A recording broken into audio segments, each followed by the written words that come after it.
After losing billions of dollars, Obinna returned to his village with nothing but a small travel bag and a broken heart.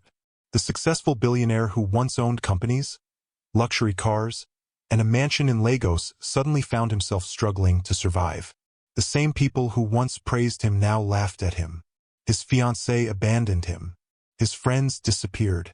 The villagers mocked him daily as he wandered into the forest to hunt for food and sell bush meat at the local market. To everyone around him, Obinna was a finished man, a failure, a man whose best days were behind him. But while the entire village laughed, one person refused to join them. A poor orphan girl named Amaka. She had no wealth, no powerful family, no influence, yet she saw something nobody else could see. She saw the man behind the failure. As their friendship grew, so did the hatred and mockery from the villagers. People laughed when they sat together. People laughed when they fell in love. And people laughed even harder when the former billionaire married the poor orphan. "Look at them," the villagers said. "A failed billionaire and a poor orphan. They truly belong together." But what nobody knew was that destiny was quietly preparing a miracle. Years later, those same villagers who mocked Obinna would stand frozen in disbelief. The same people who called him a failure would desperately seek his attention. And the same orphan girl they laughed at would become the woman standing beside him as he rebuilt everything he had lost. Before we continue this incredible story, take a moment to subscribe to the channel, like this video. Trust me, you'll want to stay until the very end of this one. Because what happened to Obinna and Amaka will prove that sometimes losing everything is the first step toward finding the life you were truly meant to live. Now let's begin. At 30 years old, Obinna Okafor had everything most people could only dream about. He was one of the youngest billionaires in Nigeria. His face appeared regularly in business magazines. Television stations invited him for interviews. Young entrepreneurs quoted his speeches on social media. People admired him. People respected him. Some even envied him. From the top floor of his glass skyscraper in Lagos, Obinna could see almost the entire city. Every morning he stood beside the large window of his office, sipping coffee while watching the busy streets below. To him, Lagos represented success. And success was something he had worked hard to achieve. Unlike many wealthy men who inherited fortunes from their families, Obinna had built his empire from nothing. After graduating from university, he started a small technology company with only one computer and a rented office. The early years were difficult. There were days when he barely had enough money to pay his employees. There were nights when he slept inside the office because he could not afford transportation home. But he refused to quit. Slowly, his company grew. One business became two. Two became five. Before long, he owned technology firms, real estate companies, and logistics businesses spread across the country. His wealth increased rapidly. Soon, he was worth billions. But despite all his success, there was one person who mattered most to him. His fiancée, Chioma. Chioma was beautiful, intelligent, and elegant. They had met 3 years earlier during a charity event. From the moment Obinna saw her, he knew she was special. Their relationship moved quickly. Within a year, they were engaged. The wedding was already being planned. It was expected to be one of the biggest celebrity weddings in the country. Everything seemed perfect. At least that was what Obinna believed. What he did not know was that danger was already growing within his own company. And the person responsible was someone he trusted completely. His business partner, Chike. For nearly 8 years, Chike had worked beside him. They had started several projects together. Obinna treated him like a brother. He trusted him with financial records, company accounts, and major business decisions. Because of that trust, Obinna never suspected that Chike was secretly stealing from him. Month after month, Chike transferred money into hidden accounts. He forged signatures. He manipulated documents. He created fake investments and fake expenses. Each transaction was carefully hidden. The fraud continued for years without Obinna noticing. Then one morning, everything changed. Obinna arrived at his office as usual. His secretary rushed toward him immediately. Her face was pale. "Sir, we have a problem." Obinna frowned. "What happened?" The investors are here. Okay. They are demanding answers. Obinna felt a strange feeling in his stomach. What answers? They say millions of dollars are missing. His heartbeat quickened. What? The secretary swallowed nervously. The board members are waiting inside the conference room. Obinna walked quickly toward the room. The moment he entered, he knew something was terribly wrong. Several investors sat around the large table. Some looked angry. Others looked shocked. A thick stack of financial documents lay in front of them. One elderly investor stood immediately. Obinna, explain this. He pushed the documents across the table. Obinna picked them up. As he scanned through the pages, confusion filled his face. The numbers made no sense. Massive amounts of money had disappeared. Millions, then tens of millions, then hundreds of millions. It was impossible. These figures are wrong, Obinna said. They are not wrong, another investor replied coldly. The audit confirms everything. Obinna shook his head. No, there must be a mistake. But there was no mistake. Within days, investigators uncovered the truth. The missing funds were real. The forged documents were real. The financial damage was enormous. And because many of the transactions carried Obinna's forged signature, authorities initially believed he was responsible. News spread rapidly. Television stations covered the scandal. Newspapers published front-page headlines. Social media exploded with speculation. The businessman who had inspired millions was suddenly being accused of fraud. Investors panicked. Business partners withdrew. Banks demanded repayment of loans. The company's stock value collapsed. Employees feared for their jobs. Obinna's entire world began falling apart. Meanwhile, Chaik had vanished. No one could find him. His phones were switched off. His house was empty. He had disappeared without a trace. By the time investigators finally proved Obinna was innocent, the damage had already been done. His reputation was shattered. His businesses were drowning in debt. His investors had lost confidence. Banks began seizing company assets. Properties were auctioned. Luxury vehicles were repossessed. One after another, the pieces of his empire disappeared. For the first time in his adult life, Obinna felt helpless. Weeks later, he sat alone inside his mansion. The house that once felt alive now felt empty. Many of his staff had already left. The phones barely rang anymore. The friends who used to visit frequently had vanished. Silence filled every room. Obinna stared at a framed photograph of himself and Chioma. Their wedding date was only a few months away. At least he still had her. Or so he thought. That evening, Chioma arrived. The moment she entered, Obinna noticed something unusual. She looked distant, cold, uncomfortable. He forced a smile. Chioma. She nodded slightly. Hello. He walked toward her. I know things have been difficult lately, but everything will be okay. She looked away. Obinna felt nervous. What's wrong? Chioma remained silent. Talk to me. Finally, she sighed. Obinna, we need to discuss our future. His heart tightened. Our future? Yes. He sat down slowly. Something about her voice frightened him. What do you mean? Chioma folded her arms. I don't think this relationship can continue. For a moment, Obinna thought he had heard her incorrectly. What? I want to end the engagement. The words hit him like a physical blow. What are you talking about? She avoided his eyes. This isn't the life I planned. Obinna stared at her in disbelief.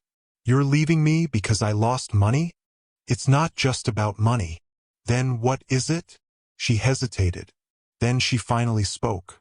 I can't marry a man whose future is uncertain. The room became silent.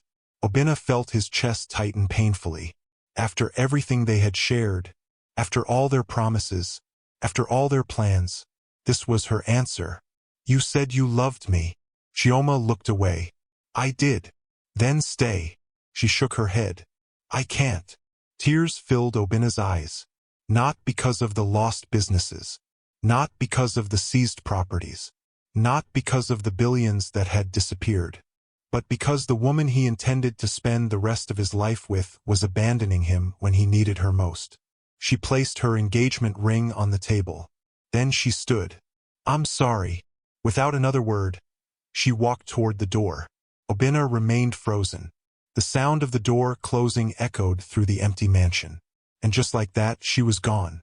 The following weeks became the darkest period of his life. The mansion was eventually seized. His luxury cars disappeared. His companies collapsed completely. The media moved on to other stories. People who once praised him now mocked him. The mighty billionaire had fallen. One rainy evening, Obinna sat alone in a small rented apartment. He stared at the city lights through the window. Lagos no longer felt like home. Every street reminded him of failure. Every building reminded him of what he had lost. For hours he sat in silence. Then a thought entered his mind. The village, the place where he was born, the place he had not visited in years. Perhaps it was time to leave. Perhaps it was time to start over. Not as a billionaire. Not as a celebrity businessman. Just as Obinna. The next morning, he packed his few remaining belongings into a single travel bag. There was no convoy, no security guards, no luxury vehicles, no assistants, no reporters, just one broken man carrying a bag. As the bus pulled away from Lagos, Obinna looked out the window one last time. The city that had given him everything had taken everything away. He had no idea what awaited him in the village. He had no money, no company, no fiancé, no reputation, nothing.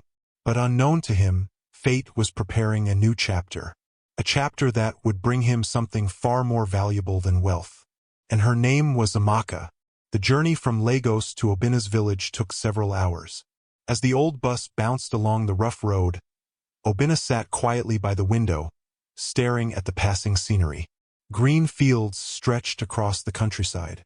Palm trees swayed gently in the wind. Villages appeared and disappeared along the roadside. Everything felt familiar, yet everything felt different. The last time Obinna had traveled this road, he had been a billionaire. His convoy had consisted of 3 luxury SUVs. Security guards had accompanied him everywhere.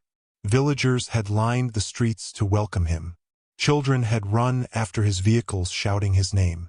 Now he sat alone on a worn-out bus seat carrying a single travel bag. Life had changed dramatically. As the bus approached the village, a strange feeling settled in his chest. Fear. Not fear of poverty. Not fear of hardship. But fear of facing people who knew him. People who had once admired him. People who had celebrated his success. What would they say now? The bus finally stopped near the village market. Obinna picked up his bag and stepped outside. The hot afternoon sun greeted him immediately. For a brief moment, nobody noticed him. Then someone recognized him. Wait! Isn't that Obinna? Another person turned. The billionaire? Soon several villagers gathered nearby. Whispers spread quickly. People stared openly. Obinna forced himself to remain calm. He began walking toward the family house he had inherited from his late parents. But the whispers followed him. Look at him. He came back alone. What happened to all the money? I heard he lost everything. Serves him right. Obinna lowered his head and continued walking. Every word felt like a knife. The small house stood at the edge of the village.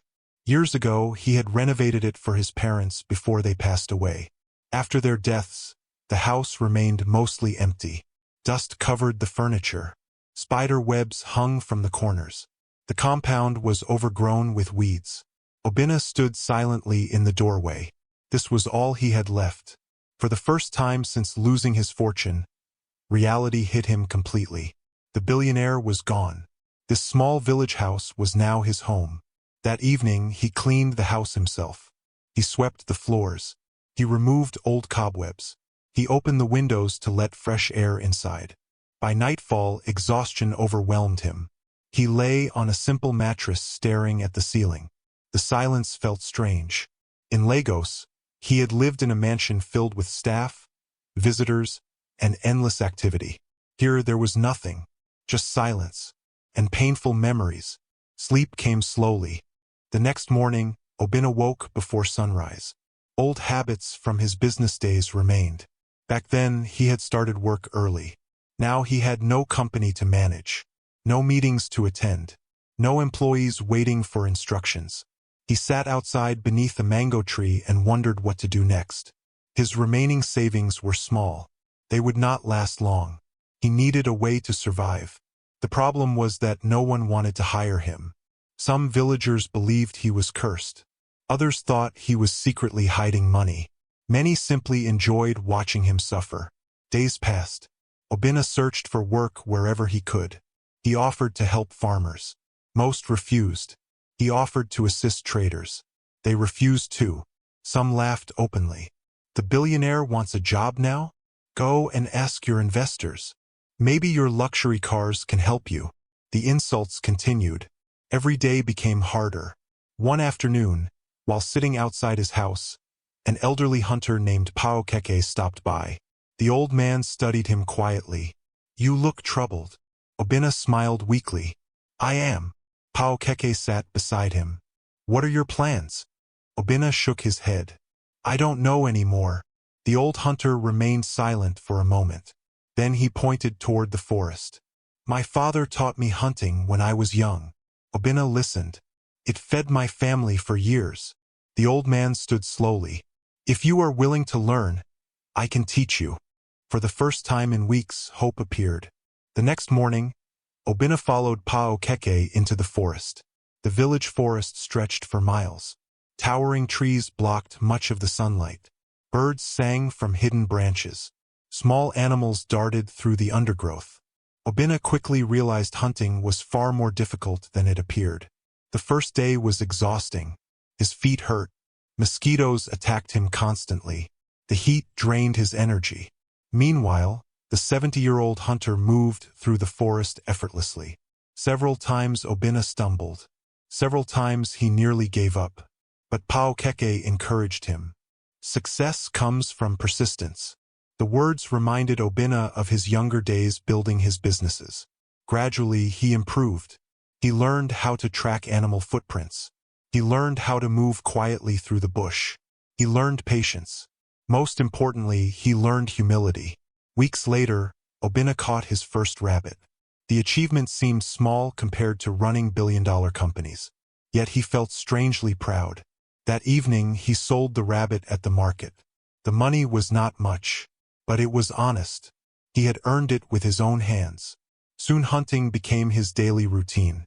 Every morning before sunrise, he entered the forest carrying an old hunting rifle and a simple bag. Sometimes he returned with rabbits. Sometimes with antelope. Sometimes with nothing at all. The income was modest, but it was enough to survive. Unfortunately, the villagers never stopped mocking him. Every day brought new insults.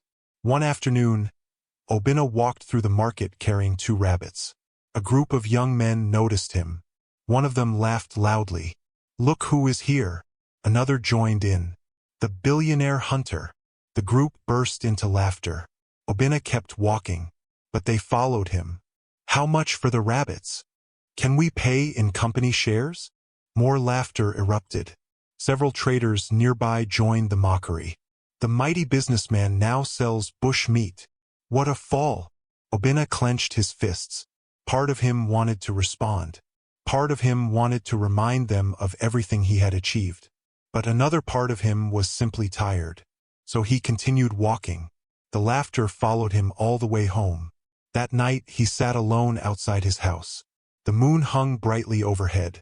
The village was quiet, yet his mind was filled with noise, memories, regrets, pain. He thought about Chioma. He thought about his companies. He thought about the life he had lost. For a moment he questioned everything. Had all his hard work been meaningless? Had his success been an illusion?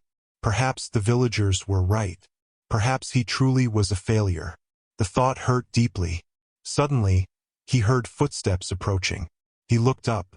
An elderly woman from the village stood nearby carrying a basket. She smiled kindly. Good evening. Good evening, Mama. The woman hesitated. I bought one of your rabbits yesterday. Obina nodded. Thank you. My grandchildren enjoyed it. For the first time in weeks, someone had spoken to him without mockery. The woman smiled again. You are a good man. Then she continued walking. The conversation lasted less than a minute. Yet it stayed with him. Not everyone hated him. Not everyone judged him by his bank account. The realization gave him strength. The following weeks passed. Obinna continued hunting. The villagers continued laughing. Life settled into a difficult routine. Then one morning, something unexpected happened. After returning from the forest with several rabbits, he arrived at the market. As usual, some people laughed. As usual, others whispered. But among the crowd stood a young woman he had never spoken to before. She appeared to be around 25 years old. Her dress was simple and worn. She carried a basket of vegetables on her head. Unlike everyone else, she wasn't laughing. She simply watched him quietly. Her eyes held something unusual. Kindness. Obinna barely noticed her before continuing his work. He sold most of the rabbits and prepared to leave. Then he heard a gentle voice behind him. Excuse me. He turned. The young woman stood there holding a small cloth purse. I would like to buy one rabbit. Her smile was warm and sincere. No mockery, no pity, just respect. Obinna handed her the rabbit. She paid carefully, counting every coin. It was obvious she did not have much money. Yet she smiled brightly. Thank you. Obinna nodded. You're welcome. For a moment, neither moved. Then she spoke again. You're Obinna, right? He hesitated. Most people used his name only to mock him. Yes. The young woman smiled. My name is Amaka. Something about her voice felt comforting. Peaceful. Before leaving, she said words he had not heard in a very long time. You're working hard. I respect that. Then she walked away. Obinna stood frozen. The market noise faded into the background. For months, people had laughed at him. For months, people had treated him like a failure. Yet this stranger had offered him something priceless. Respect. As he watched her disappear into the crowd, he had no idea that the young orphan named Amaka was about to change his life forever. After meeting Amaka at the market, Obinna found himself thinking about her more than he expected. It wasn't because she was extraordinarily beautiful, although she possessed a natural beauty that needed no expensive clothes or jewelry to shine. It wasn't because she was wealthy or influential. In fact, she was neither. What stayed in his mind was her kindness. For months, almost everyone in the village had treated him like a joke. People laughed when they saw him carrying hunting equipment. They whispered behind his back. Some openly mocked him whenever he walked through the market. But Amaka had done something different. She had shown him respect. A simple gesture. Yet it had meant more to him than she could possibly imagine. The following morning, Obinna returned to the forest before sunrise. The cool air brushed against his skin as he walked beneath the towering trees. Birds sang from hidden branches while insects buzzed through the undergrowth. Normally, he focused entirely on hunting.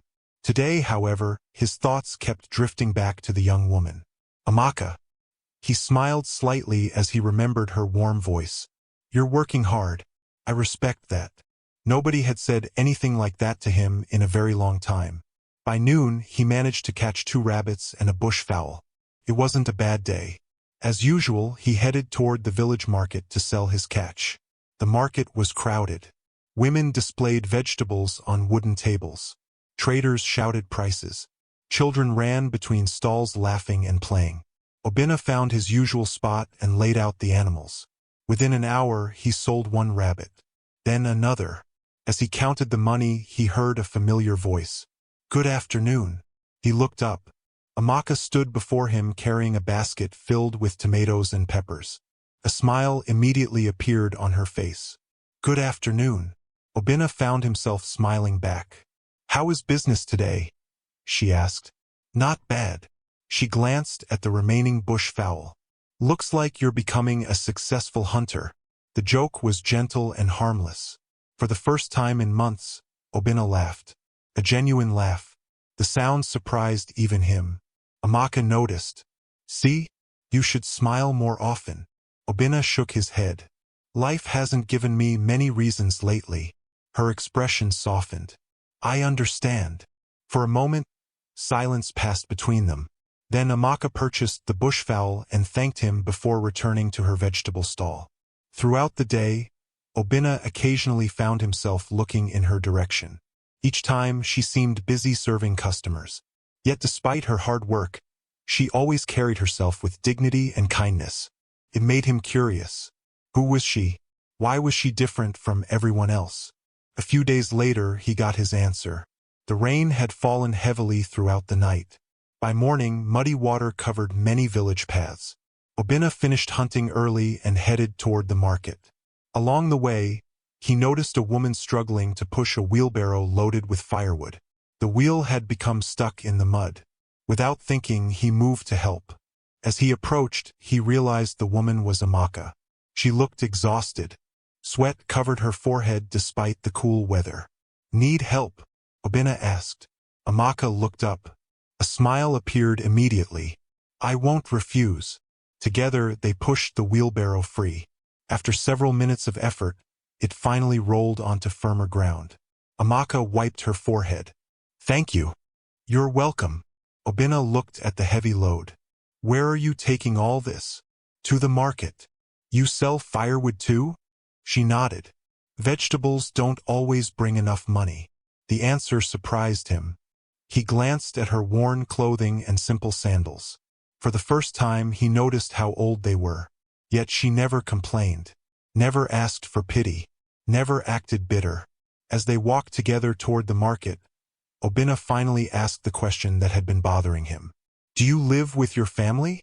The smile on Amaka's face faded slightly. No. I'm sorry. She shrugged gently. It's okay. What happened? For a moment, she remained silent. Then she spoke quietly. My parents died when I was 10 years old. Obinna felt his chest tighten. My father was involved in a road accident. She looked ahead. My mother became sick shortly afterward. The pain in her eyes was impossible to miss. She didn't survive. Obinna didn't know what to say. I was sent to live with relatives. Her voice became softer. They treated me more like a servant than family. The story sounded painfully familiar. Life had not been kind to Amaka. Yet somehow she remained gentle. Somehow she still smiled. Somehow she still believed in kindness. By the time they reached the market, Obinna's respect for her had grown tremendously. That evening, he couldn't stop thinking about her story. Compared to what she had endured, perhaps his own suffering wasn't unique. The following weeks passed quickly. Without realizing it, Obinna and Amaka began spending more time together. Their conversations became longer. Their friendship grew naturally. Sometimes they met at the market. Sometimes they crossed paths on village roads. Occasionally, Obinna helped carry her firewood. Other times, Amaka bought bush meat from him. Slowly, a routine developed. One afternoon, Obinna arrived at the market after a disappointing day in the forest. He hadn't caught anything. Not a single rabbit. Not a single bird. Nothing. His mood was dark. He sat quietly beneath a tree wondering how he would pay for food that week. A shadow appeared beside him. Amaka. She carried 2 wrapped portions of food. Without saying anything, she handed one to him. Obinna frowned. What's this? Lunch. I can't take your food. You can. No. Amaka sat beside him. Then let's share it. Before he could protest, she opened the package. The aroma of rice and vegetable stew filled the air. Obinna's stomach growled immediately. Amaka laughed. I think your stomach already agreed. Reluctantly, he accepted. As they ate together beneath the tree, something unusual happened. For the first time since losing everything, Obinna felt peaceful. Not happy, not completely healed, but peaceful. The feeling was unfamiliar, yet comforting. Several villagers passed nearby and noticed them together. Whispers immediately began. Look, the failed billionaire and the orphan. What a pair. They laughed as they continued walking. Obinna's face darkened, but Amaka simply continued eating. Doesn't it bother you? He asked. What? What people say? Amaka shrugged. People always talk. They insult you too. They insult everyone. Her answer surprised him. Don't you get angry? Sometimes. She smiled slightly. But if I spend my life worrying about people's opinions, when will I have time to live my own life? Obinna stared at her. The simplicity of her wisdom amazed him. For years, he had built companies worth billions. He had negotiated major contracts. He had spoken before powerful investors. Yet this young orphan seemed to understand life better than many successful people. As the weeks turned into months, their friendship deepened further. Obinna began looking forward to seeing her each day. Without realizing it, she had become the brightest part of his life. Then one evening, something happened that changed everything. The village held its annual cultural festival. People gathered in the town square. Music played loudly. Traditional dancers performed. Food vendors filled the area. The celebration attracted villagers from surrounding communities. Obinna rarely attended social events anymore. But Paokeke convinced him to go. You spend too much time alone, the old hunter said. Reluctantly, Obinna agreed. As he walked through the crowded square, he noticed people staring. Some still whispered. Some still mocked him. But the insults no longer hurt as much as before. Then he saw her. Amaka. She stood near one of the food stalls wearing a simple blue dress. The dress was inexpensive. Yet she looked beautiful. For a moment, Obinna found himself unable to look away. Amaka noticed him and smiled. The smile instantly brightened his evening. You're here, she said. I could say the same. They spent much of the festival together. They watched dancers. They listened to music. They laughed about childhood memories. Hours passed unnoticed. As night fell, colorful lanterns illuminated the square. The atmosphere felt magical. At one point, they stood quietly watching a group of children perform traditional dances. Neither spoke. Neither needed to. The silence felt comfortable, natural, peaceful. Then Amaka turned toward him. You know something? What? You've changed. Obinna frowned. Changed? When you first returned to the village, you always looked sad. He remained silent. You looked like someone carrying the weight of the world. And now, she smiled. Now you smile sometimes. Obinna laughed softly. Only sometimes? Maybe twice a week. They both laughed. Yet deep inside, Obinna knew she was right. He had changed. Little by little. Day by day. And much of that change was because of her. As the festival ended and villagers began returning home, Obinna walked Amaka back to her small house. The moon illuminated the narrow path ahead. When they reached her gate, they stopped. Thank you for tonight, Amaka said. I should be thanking you. She smiled. Good night, Obinna. Good night, Amaka. He watched her disappear inside. Then he turned and began walking home. A strange warmth filled his chest. For months after losing everything, he had believed his life was over. He had believed happiness was gone forever. But now something new was beginning. Something neither wealth nor success could buy. Neither of them knew it yet. But the friendship growing between them was slowly becoming the foundation of something much deeper. Something that would eventually change both their lives forever. The weeks following the village festival brought a new sense of peace into Obinna's life.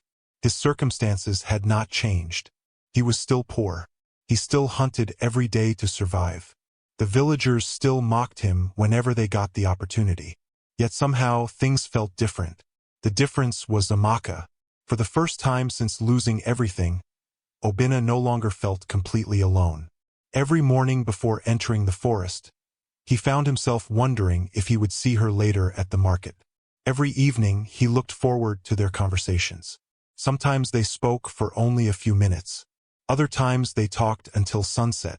The friendship had become an important part of both their lives. One morning, Obinna woke before dawn as usual. The sky was still dark when he picked up his hunting bag and old rifle. As he stepped outside, he noticed movement near his gate. Someone was standing there. He moved closer. It was Amaka. She carried a small basket covered with a cloth. Obinna frowned. Amaka? She smiled. Good morning. What are you doing here this early? Instead of answering, she handed him the basket. Open it. Curious, Obina lifted the cloth. Inside were roasted yams and a bottle of water. He looked up in surprise. What's this for? You spend all day in the forest. Yes. And sometimes you forget to eat. Obina smiled. How do you know that? I know because you told me. He laughed softly. She was right. A few weeks earlier, he had casually mentioned spending entire days hunting without food. Apparently, Amaka remembered. You didn't have to do this. I know. Thank you. For a moment, neither spoke. The early morning breeze moved gently through the trees. Then Amaka pointed toward the forest. You should go before all the animals disappear. Obina laughed. If they disappear, I'll blame you. That's fine. As he walked away, he glanced back. She was still standing there smiling. The sight stayed with him throughout the day. Deep in the forest, while waiting quietly near a game trail, he found himself thinking about how unusual Amaka was. Most people cared about what he used to be. Amaka cared about who he was now. The difference meant everything. That afternoon, Obina returned from hunting carrying 2 rabbits. As he approached the market, he noticed a small crowd gathered around Amaka's vegetable stall. At first, he thought business was going well. Then he heard shouting. His smile disappeared. A wealthy trader named Mama Ngozi stood in front of Amaka. The older woman looked furious. You call these fresh tomatoes? They are fresh, Amaka replied calmly. Are you calling me a liar? No, Mama. Several villagers watched the argument with interest. Mama Ngozi picked up a tomato. This one has a small bruise. Amaka nodded. I can replace it. But the woman continued shouting. Obina quickly realized the issue wasn't really about tomatoes. Mama Ngozi simply enjoyed bullying people she considered beneath her. And as an orphan, Amaka was an easy target. Obina stepped forward. Is there a problem? Mama Ngozi turned. Immediately, her face twisted with contempt. Oh, look who came to help. Several people laughed. The failed billionaire. Obina ignored them. He focused on Amaka. Are you okay? She nodded. I'm fine. Mama Ngozi scoffed. Of course you would defend each other. More laughter followed. The poor orphan and the poor hunter. Obina felt anger rising inside him. But before he could respond, Amaka gently touched his arm. The simple gesture stopped him. She shook her head slightly. Don't. Obina understood. Arguing would accomplish nothing. Eventually, Mama Ngozi left after receiving a replacement tomato. The crowd dispersed. Once they were alone, Obina looked at Amaka. Why didn't you defend yourself? She smiled weakly. Because some battles aren't worth fighting. She was insulting you. She insults everyone. Obina sighed. I don't like seeing people treat you that way. Amaka's expression softened. And I don't like seeing people treat you that way either. For a moment, neither spoke. The connection between them seemed to deepen. Both understood what it felt like to be judged unfairly. Both knew what it meant to suffer. And perhaps because of that, they understood each other better than anyone else could. Days later, heavy rain arrived. For 3 straight days, storms swept through the village. The roads became rivers of mud. The market remained mostly empty. Hunting became nearly impossible. Obina spent much of his time at home repairing old furniture and cleaning. On the 3rd afternoon, he heard knocking at his door. When he opened it, he found Amaka standing outside soaked by rain. Amaka! She laughed. I know. You're completely wet. The rain informed me. Obina stepped aside. Come inside. She entered while he quickly found a towel. Soon they sat near the window listening to rain pound against the roof. For hours they talked. They spoke about childhood memories, favorite foods, dreams they once had, dreams they still had. The conversation eventually turned serious. Amaka stared at the rain. Can I ask you something? Of course. Do you miss it? Obina knew exactly what she meant. His old life, the wealth, the companies, the success. He remained silent for a long moment. Then he nodded. Sometimes. Only sometimes? He laughed softly. Okay, often. Amaka smiled. What do you miss most? Obinna thought carefully. The answer surprised even him. Not the money. Amaka looked curious. Then what? The feeling that I was building something. She nodded slowly. I understand. I miss having goals. You still have goals. Obinna shook his head. Not like before. Amaka stared out the window. Then she spoke quietly. I think you're wrong. Obinna frowned. Why? Because you're still building something. What? A small smile appeared on her face. Your life. The answer stunned him. For years, people had admired his intelligence.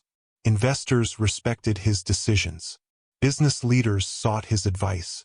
Yet this simple village girl continually saw things he overlooked. That evening, after Amaka left, her words remained in his mind. Maybe she was right. Maybe life wasn't over. Maybe he was simply beginning again. As months passed, their friendship grew even stronger. They became inseparable. People noticed. The village began talking. Again. One afternoon, several women gathered near a well discussing them. I see those two together every day. Of course. The hunter and the orphan. Another woman laughed. Who else would want either of them? The group burst into laughter. Unfortunately, Amaka overheard everything. She said nothing. But later that evening, Obinna noticed she seemed unusually quiet. As they sat beneath their favorite mango tree, he finally asked, What's wrong? Nothing. You always say that when something is wrong. Amaka smiled reluctantly. People were talking today. About us. She nodded. Obinna sighed. What did they say? Amaka hesitated. That we're both failures. The words hung heavily between them. Obinna looked away. Part of him knew the villagers believed exactly that. A failed billionaire. Poor orphan. Two people society had discarded. For several minutes, silence filled the air. Then Obinna spoke. Do you know something? What?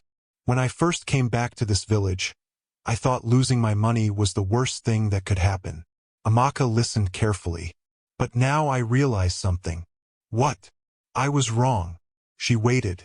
The worst thing would have been losing my character. Amaka smiled. And you didn't. No. He looked at her. Neither did you. For the first time that evening, genuine happiness returned to her face. The sun slowly began setting. Orange light painted the sky. Birds flew overhead toward their nests. Everything felt peaceful. Then Amaka asked a question.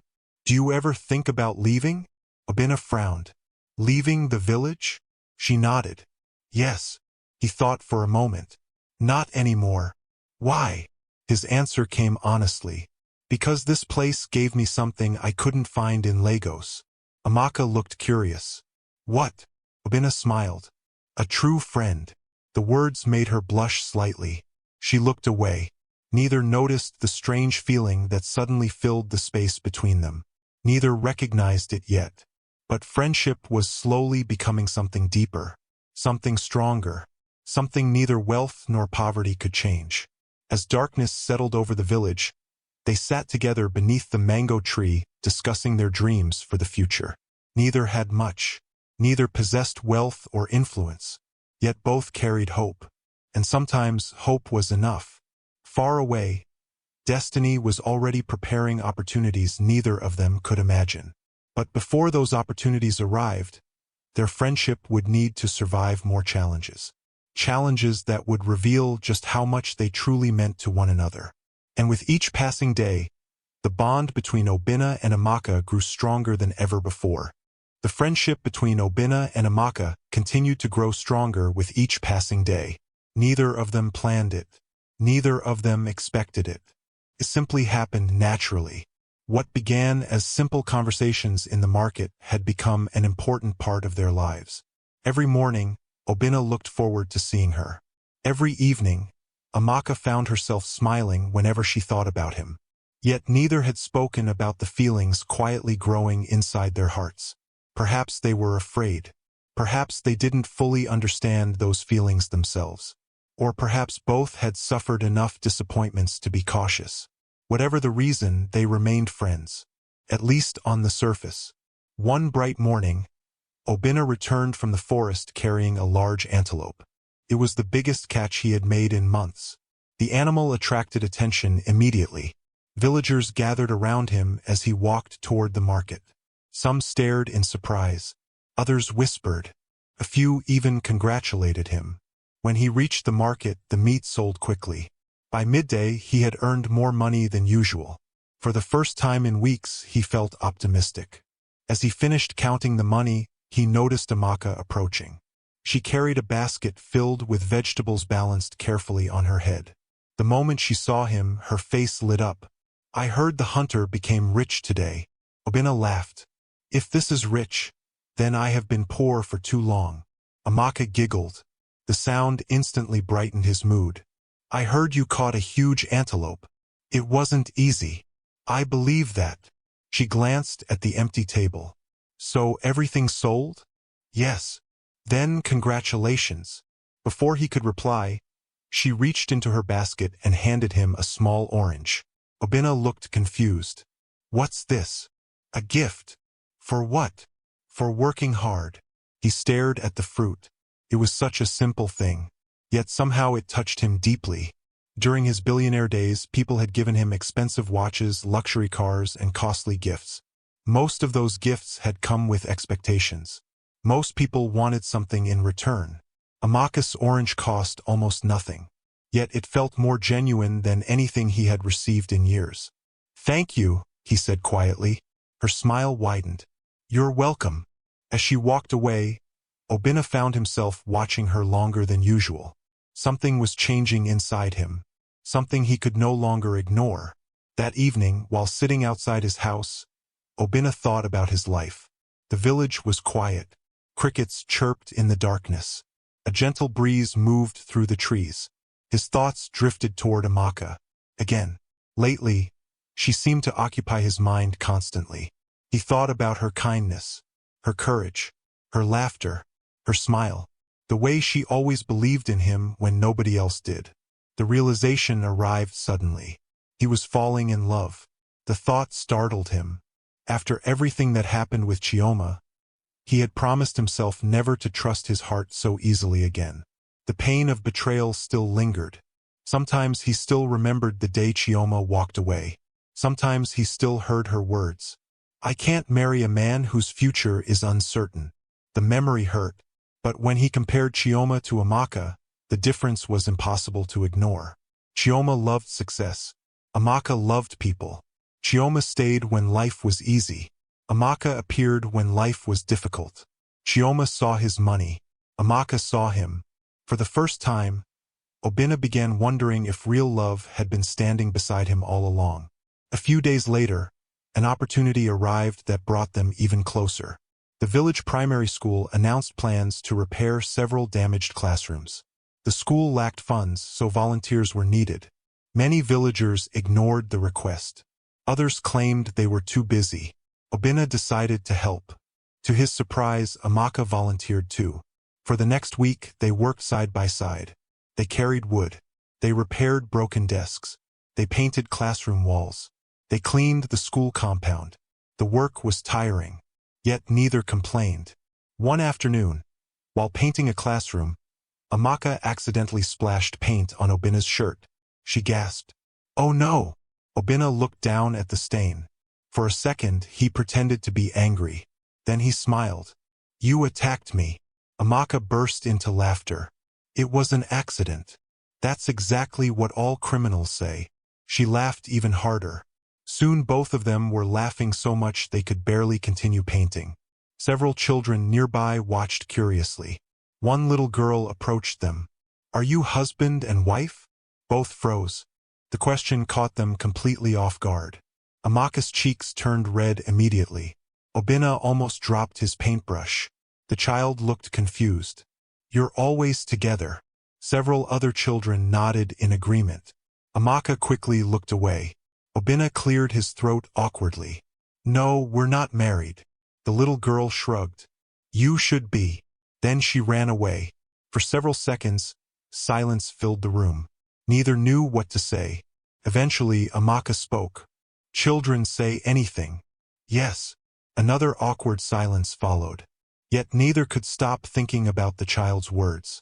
That evening, after finishing work at the school, they walked home together.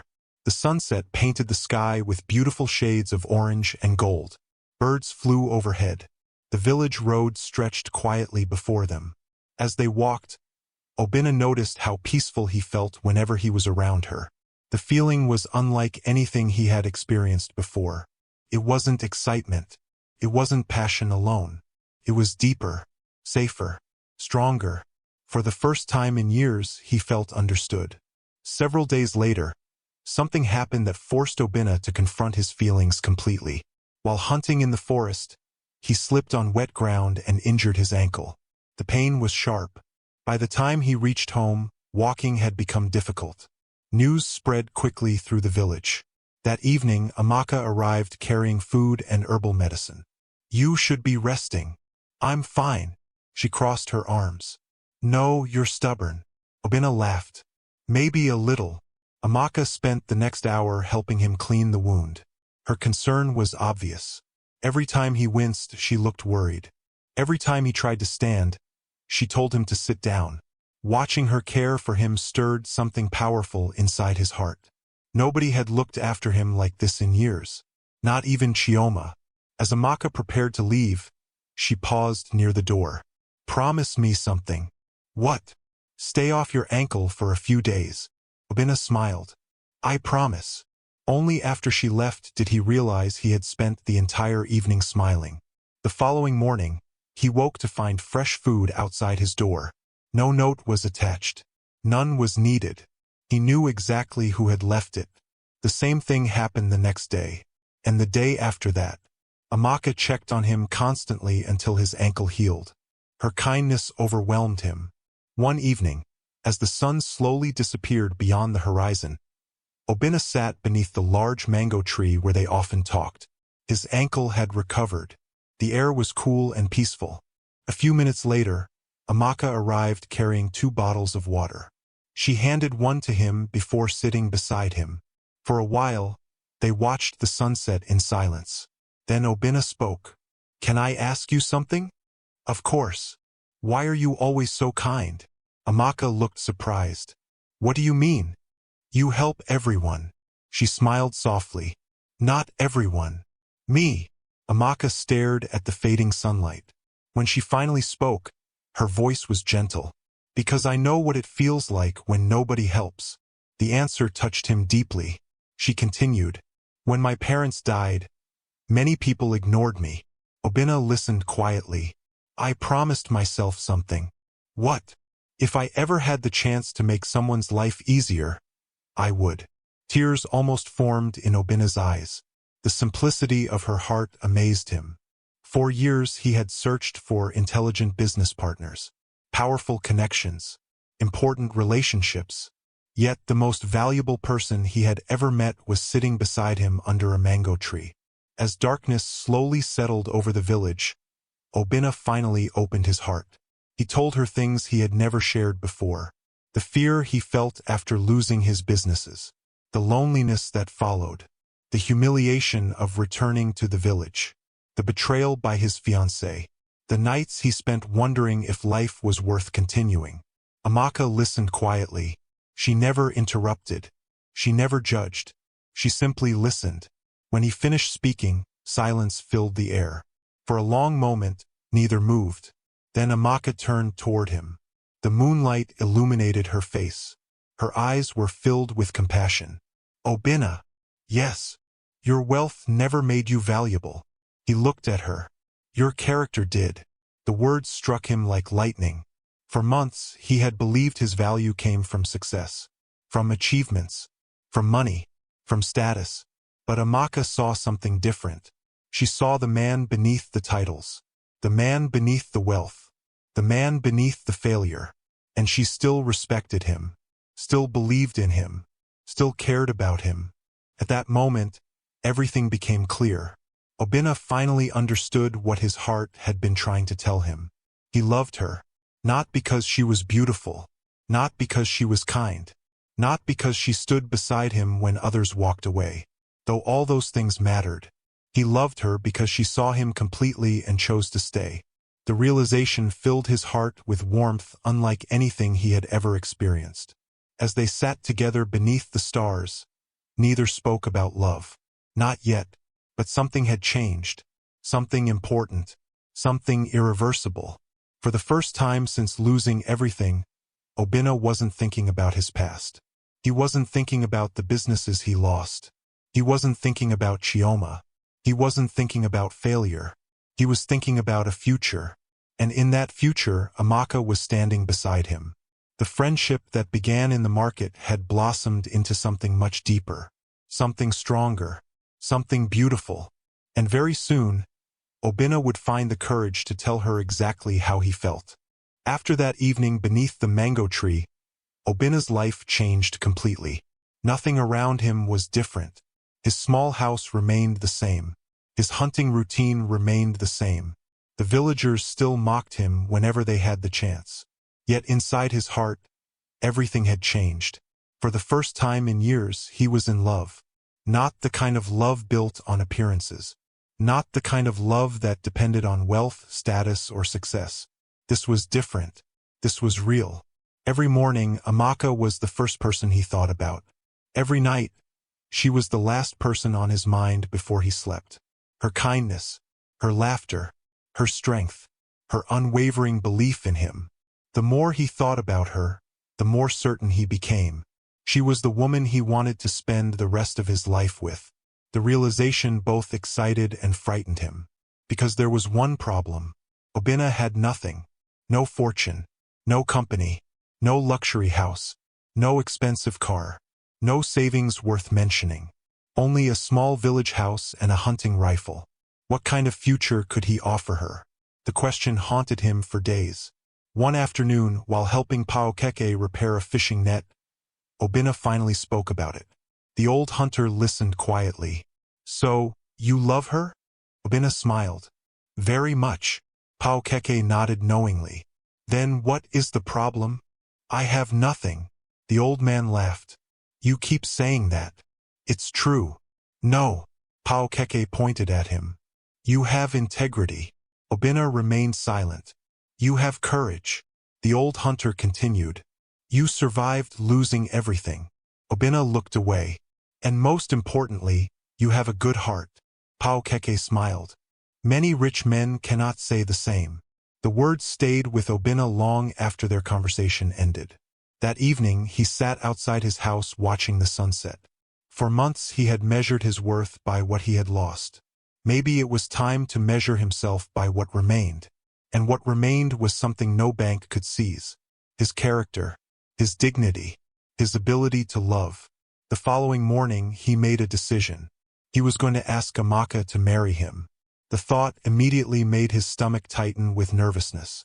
Obinna had negotiated multi-million-dollar business deals without fear. He had spoken before large audiences. He had met presidents and powerful executives. Yet the idea of proposing to Amaka terrified him. Because this mattered more. Over the next several days, he carefully planned everything. His plan was simple. That was all he could afford. He couldn't buy an expensive engagement ring. He couldn't organize a grand romantic event. But he wanted the moment to be special. One afternoon, while walking through the forest, he found a beautiful clearing beneath a large mango tree. The tree stood alone near a small stream. Sunlight filtered through the branches. Birds sang nearby. The place felt peaceful. Perfect. Immediately, he knew this was where he would propose. The only thing missing was a ring. Unfortunately, buying one was impossible. Even the simplest jewelry cost more than he could afford. The problem troubled him. Then inspiration arrived unexpectedly. An elderly craftsman in the village carved wooden ornaments by hand. Obinna visited him the next day. After explaining what he wanted, the old man smiled. For Amaka? Obinna laughed. Is it that obvious? The entire village knows. Obinna shook his head. Of course they did. Nothing remained secret for long in a village. 3 days later, the craftsman handed him a beautiful handmade ring carved from polished mahogany wood. The ring was simple, yet elegant. Obina stared at it quietly. It wasn't expensive. It wasn't flashy. But somehow it felt perfect. The old craftsman smiled. Real love doesn't need diamonds. Obina carefully placed the ring inside his pocket. Now he was ready. Or at least as ready as he could be. The following Saturday he invited Amaka for a walk. She agreed immediately. As they followed a narrow path leading toward the forest, Obina's heart pounded so loudly he was certain she could hear it. Meanwhile, Amaka chatted happily about the market, completely unaware of what was about to happen. "Why are you so quiet today?" she asked. Obina forced a smile. "Just thinking. About hunting? Something like that." She laughed. "You look nervous." If only she knew. After several minutes, they arrived at the clearing. The sunlight danced through the leaves. The stream flowed gently nearby. Everything looked exactly as Obina had imagined. Amaka stopped and looked around. "It's beautiful. I thought you'd like it." She smiled. "I do." For a moment, neither spoke. The breeze moved gently through the branches overhead. Birds chirped somewhere in the distance. The peaceful atmosphere seemed almost magical. Obina took a deep breath. This was the moment. He turned toward her. "Amaka!" Something in his voice made her expression change immediately. "Yes. I need to tell you something." She looked curious. "What is it?" Obina's heart raced. For a few seconds, words refused to come. Then finally he spoke. "When I first came back to this village, I thought my life was over." Amaka listened quietly. "I lost my businesses." He swallowed hard. "I lost my money." His voice softened. "I lost the woman I thought I would marry." Pain briefly crossed his face. "I lost almost everything." Amaka stepped closer. Obina continued. "Then I met you." Tears began forming in her eyes. "You treated me with kindness when everyone else mocked me." His voice grew stronger.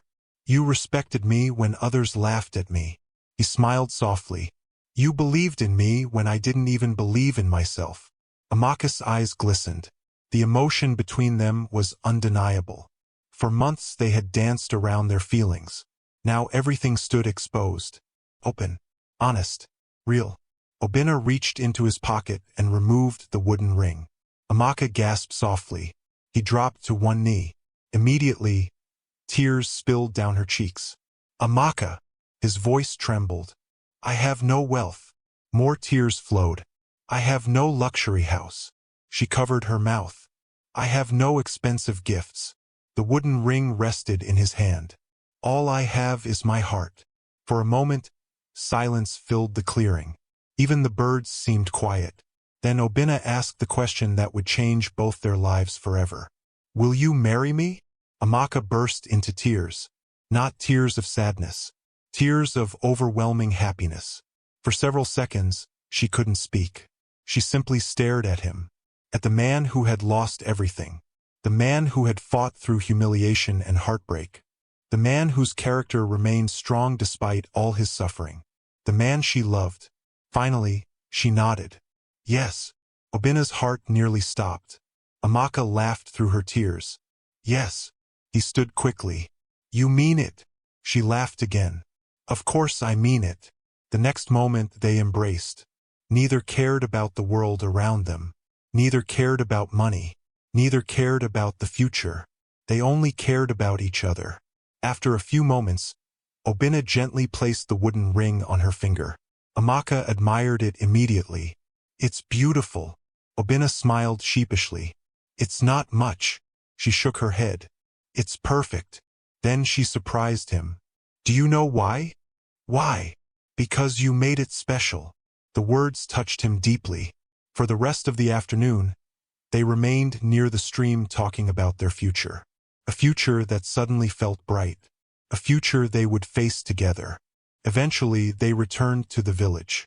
Unfortunately, news traveled faster than they did. By the time they arrived, people already knew. Someone had apparently seen the proposal. And the reactions were exactly what they expected. The next morning, the market buzzed with gossip. "The orphan accepted? Can you believe it?" A group of women laughed loudly. Of course she accepted. Another woman joined in. Who else would marry a failed billionaire? The group burst into laughter. Nearby, several men shared similar opinions. The poor orphan and the poor hunter. What a perfect match. They belong together. Everywhere they went, whispers followed them. Mockery, laughter, insults. Yet something was different this time. Neither Obinna nor Amaka seemed bothered. Because unlike before, they faced the criticism together. One afternoon, while sitting beneath their favorite mango tree, Amaka laughed as another villager made a rude comment. Obinna looked surprised. "You're laughing?" "Yes." "Why?" Amaka smiled. "Because they're wrong."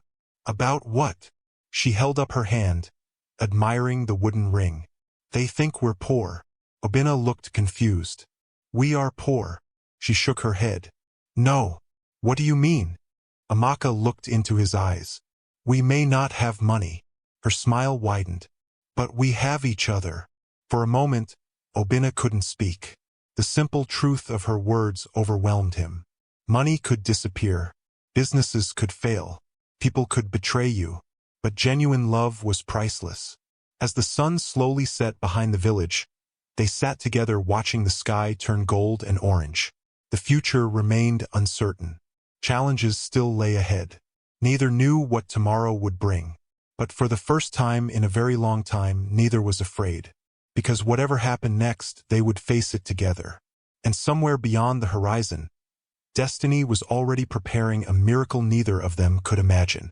A miracle that would soon change their lives forever. The news of Obinna and Amaka's engagement spread through the village faster than wildfire. By the following morning, everyone was talking about it. At the market, at the village square, at the stream where women fetched water. Even inside small family compounds. Everywhere people gathered, the same conversation could be heard. The former billionaire is marrying the orphan. What a strange couple. A failed billionaire and a poor orphan. They truly belong together. Many people laughed whenever the topic came up. Some shook their heads in disbelief. Others treated the engagement as entertainment. Unfortunately, Obinna and Amaka heard most of it. Yet neither allowed the criticism to destroy their happiness. They had already survived worse. Obinna had lost billions. Amaka had lost her parents. Compared to those hardships, village gossip seemed small. Still, preparing for a wedding without money was not easy. One evening, they sat beneath the familiar mango tree discussing their plans. Obinna stared at the ground. "I wish I could give you a better wedding." Amaka immediately shook her head. "Why? You deserve one." She smiled softly. "According to who?" Obinna looked at her. "You." Amaka laughed. "I never asked for a big wedding. You deserve one anyway." She reached for his hand. "Obinna." He looked up. "The wedding isn't important." "It isn't." "No." She squeezed his hand gently. "The marriage is." The simple statement silenced him. Once again, Amaka reminded him what truly mattered. She always seemed to do that. The following weeks were spent preparing as best they could. There was no wedding planner. No expensive decorations. No designer outfits. No luxury venue. Instead, neighbors who cared about them offered small contributions. Pao Keke donated several wooden chairs. An elderly woman volunteered to cook soup. A local tailor agreed to sew simple wedding clothes at a reduced price. A group of village children gathered flowers from nearby fields. The generosity touched both Obinna and Amaka deeply. Not everyone in the village mocked them. A few people genuinely wanted to see them happy. One afternoon, while helping arrange chairs for the ceremony, Obinna noticed Pao Keke smiling. "What?" The old hunter chuckled. "You remind me of your father." Obinna paused. "My father?" "He loved your mother the same way." A warm smile appeared on Obinna's face. "They were happy." Pao Keke nodded. "Very happy." The old man's expression grew thoughtful. "Your father wasn't rich when he married her either." Obinna listened carefully. "But they built a wonderful life together." The words filled him with hope. Perhaps he and Amaka could do the same. Perhaps happiness truly had little to do with money. A few days before the wedding, something unexpected happened. As Obinna returned from hunting, he noticed several young men standing outside his house. The moment they saw him, they began laughing. One of them pointed toward the old building. "Future mansion of the billionaire." The others burst into laughter. Another added, "Make sure the bride doesn't get lost inside all those empty rooms." More laughter followed. Years earlier, insults like that would have angered Obinna. Now he simply smiled. The young men looked surprised. "Aren't you angry?" Obinna shook his head. "No.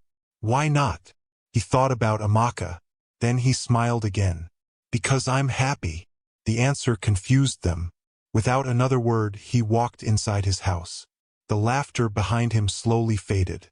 That evening, he told Amaka what happened. She laughed so hard tears appeared in her eyes. "You should have seen their faces." "I wish I had." "They were disappointed." "Why?" "Because they wanted me to be angry." Amaka smiled. "They don't understand." "Understand what?" "That happy people are difficult to insult." The wisdom of her words amazed him once again. The day before the wedding finally arrived. The village buzzed with anticipation. Not because people were excited for the couple. Many were simply curious. Some wanted entertainment. Others expected disaster. A few believed Amaka would change her mind at the last minute. One woman confidently announced in the market, "No sensible woman would marry a hunter with no future." Unfortunately for her, Amaka overheard the comment. She simply smiled and continued shopping. The woman looked disappointed. Apparently, she had hoped for a reaction. That night, neither Obinna nor Amaka slept much. Excitement filled their hearts. So did nervousness. For years, both had dreamed about finding someone who truly loved them. Now that dream was finally becoming reality.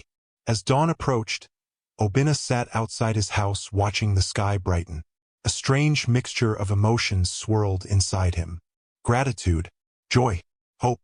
For months, he had believed his life was over. Now he was preparing to marry the woman he loved. Life truly was unpredictable. Meanwhile, across the village, Amaka was getting ready. Several elderly women helped her prepare. Her wedding dress was simple, plain white fabric sewn by the village tailor. No expensive jewelry decorated her neck. No luxury accessories completed the outfit. Yet when she looked in the mirror, she smiled. Not because of the dress, because of what the day represented. For the first time in her life, she felt chosen, loved, valued. No longer the forgotten orphan. No longer the lonely girl struggling to survive. Today she would become someone's wife. Someone who genuinely cared about her. The thought brought tears to her eyes. Around mid-morning, villagers began gathering near the small church where the ceremony would take place. The building was modest. The decorations were simple. Flowers lined the entrance. Wooden chairs filled the interior. Nothing about the wedding was luxurious, yet everything about it felt sincere. As guests arrived, whispers immediately spread through the crowd. "Can you believe this? The former billionaire really fell this far." Another person laughed. "At least the bride matches his situation." More laughter followed. Several people attended solely because they wanted to witness what they considered a strange spectacle. A poor orphan marrying a failed billionaire. To them, it seemed almost ridiculous. Inside the church, Obinna waited nervously. His simple suit had been borrowed from a friend. He looked toward the entrance repeatedly. His heart pounded. Suddenly, the music began. Everyone turned. Amaka appeared at the doorway. The entire room fell silent. She wasn't wearing a designer gown. She wasn't covered in expensive jewelry. Yet she looked beautiful, radiant, confident, happy. As she slowly walked toward him, Obinna felt his eyes filling with tears. Nothing else mattered. Not the whispers, not the laughter, not the judgment. Only her. The woman who stood beside him when everyone else walked away. The woman who believed in him when he had lost faith in himself. The woman who taught him that true worth had nothing to do with wealth. As Amaka reached the front of the church, their eyes met. Both smiled. The ceremony began. The pastor spoke about love, about commitment, about faithfulness during difficult times. Every word seemed written specifically for them. Then came the vows. When it was Obina's turn, he took a deep breath. His voice trembled slightly. Amaka, when I lost everything, I believed my life was finished. Several people listened quietly. Then God brought you into my life. Tears appeared in Amaka's eyes. You gave me hope when I had none. His voice grew stronger. You reminded me who I was. A tear rolled down his cheek. And I promised to spend the rest of my life loving and honoring you. By the time he finished, many people in the church had become emotional. Then it was Amaka's turn. She smiled through her tears. Obina, people see a failed billionaire. The room became silent. I see a good man. Several villagers lowered their eyes. You taught me that true strength comes from character. Her voice shook with emotion. And I promise to stand beside you no matter what happens. Not a single person laughed now. The sincerity of their love was impossible to ignore. Moments later, they exchanged rings. The simple wooden ring remained on Amaka's finger. A matching ring rested on Obina's hand. Then came the words they had been waiting to hear. I now pronounce you husband and wife. The church erupted with applause. Some guests clapped politely. Others clapped enthusiastically. A few even wiped tears from their eyes. Obina and Amaka shared their first kiss as husband and wife. The applause grew louder. For the first time that day, the laughter and mockery disappeared completely. Even the harshest critics could see something undeniable. Their love was real. After the ceremony, a modest reception took place beneath a large canopy near the church. The food was simple: rice, soup, stew, soft drinks. Nothing extravagant. Yet people ate happily. Music played. Children danced. Guests mingled. Throughout the celebration, many villagers continued making comments. The poor orphan and the failed billionaire. They truly belonged together. But now the words sounded different. Almost harmless. Because deep down, Obina and Amaka knew something the villagers did not. Success wasn't measured by bank accounts. It wasn't measured by houses or cars. It wasn't measured by status. True success was finding someone who loved you for who you were. And in that regard, they were already rich. As the reception ended and the sun began setting, Obina and Amaka stood together watching the beautiful evening sky. The future remained uncertain. Money was still scarce. Challenges still existed. But neither felt afraid. They had each other. And that was enough. Neither of them realized it yet, but destiny was already moving behind the scenes. Far beyond their small village. Far beyond Nigeria. An opportunity was approaching. An opportunity that would soon change everything. But for now, they simply stood together holding hands. Poor orphan. A failed billionaire. A husband and wife deeply in love. And for the first time in a very long time, both believed the best chapters of their lives were still ahead. The first morning after their wedding, Obina woke up before sunrise as usual. For a few seconds, he stared at the ceiling, confused by the strange feeling of happiness filling his chest. Then he remembered. He was married. A smile immediately appeared on his face. Turning his head, he saw Amaka sleeping peacefully beside him. The early morning light filtered softly through the window, illuminating her face. For a moment, Obina simply watched her. After everything he had lost, after all the pain and humiliation, he had somehow gained something far more valuable. Partner, a best friend, a wife. Quietly, he slipped out of bed so he wouldn't wake her. As he stepped outside, the village was still asleep. Birds chirped from nearby trees. The cool morning breeze carried the scent of fresh earth. For the first time in many months, Obina felt hopeful about the future. The future remained uncertain. Money was still scarce. Life was still difficult. But now he wasn't facing those difficulties alone. A few minutes later, he heard footsteps behind him. Amaka appeared carrying 2 cups of tea. She smiled. I knew you would wake up early. Obina laughed. Old habits. She handed him a cup. The two sat quietly on the wooden bench outside their house. Neither spoke. Neither needed to. The peaceful silence felt comfortable. Then Amaka suddenly smiled. "What?" She laughed softly. "I was just thinking." "About what?" "We're married." Obinna grinned. "Yes, we are." For a few moments, both simply sat there smiling like children. The happiness was simple, pure, real. Over the following weeks, married life settled into a routine. Every morning, Obinna entered the forest to hunt. Every morning, Amaka headed to the market with vegetables, firewood, and sometimes palm fruits she collected. Their income remained small. Some days were good. Some days were terrible. But they worked together, and somehow that made everything easier. One afternoon, Obinna returned from hunting carrying only a single rabbit. It had been a difficult day. The forest was unusually quiet.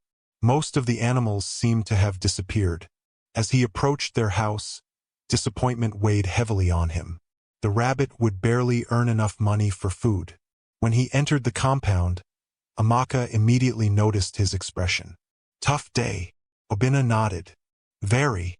Amaka smiled. "Good." He blinked. "Good." She laughed. "That means tomorrow can only be better." Obinna shook his head. "You always find a way to be positive." "Someone has to." Her optimism made him smile despite his frustration. That evening, they shared a simple meal of yam and vegetable soup. It wasn't much, but they enjoyed every bite. As they ate, they talked about their dreams. Not impossible dreams. Not fantasies. Simple dreams. One day, they hoped to renovate their house. One day, they hoped to own a small farm. One day, they hoped to help orphan children in the village. The dreams were modest, yet they felt meaningful. For the first time in years, Obinna's goals weren't focused on becoming richer. They were focused on building a good life. Peaceful life. A meaningful life. Meanwhile, the villagers continued talking. Some people still mocked them. Others shook their heads whenever they saw the couple. One afternoon, a group of women spotted Amaka walking through the market. "There goes the billionaire's wife." The comment triggered laughter. Another woman added, "What billionaire?" More laughter followed. "The hunter." The group continued laughing.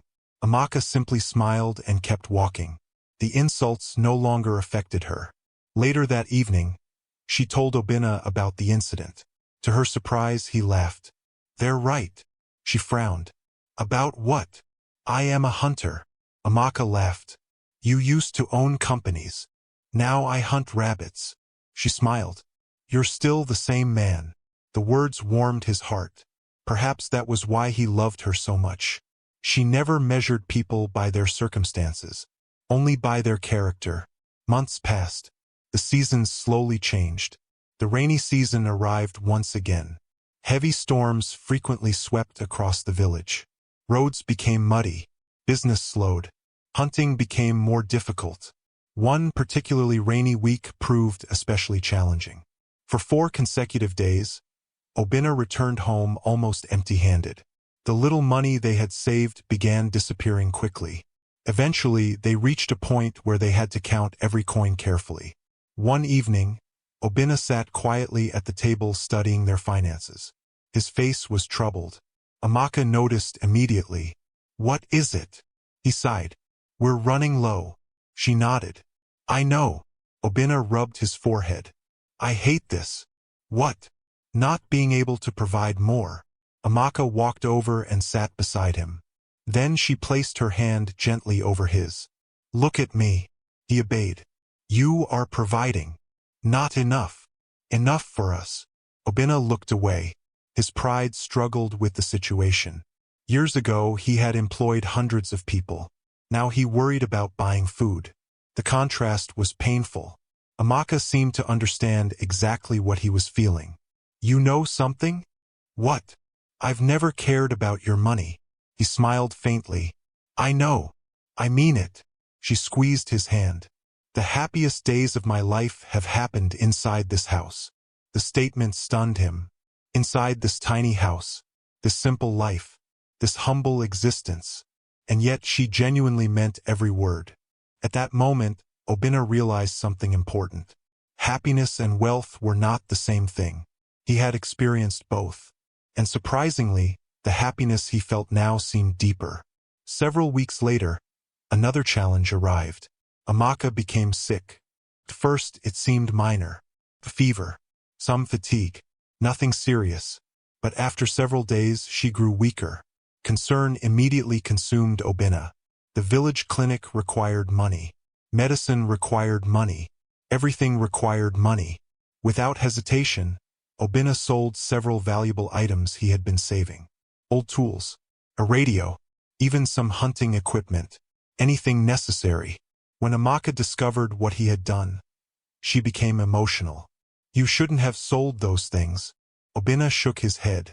I would sell everything. Tears filled her eyes. Why?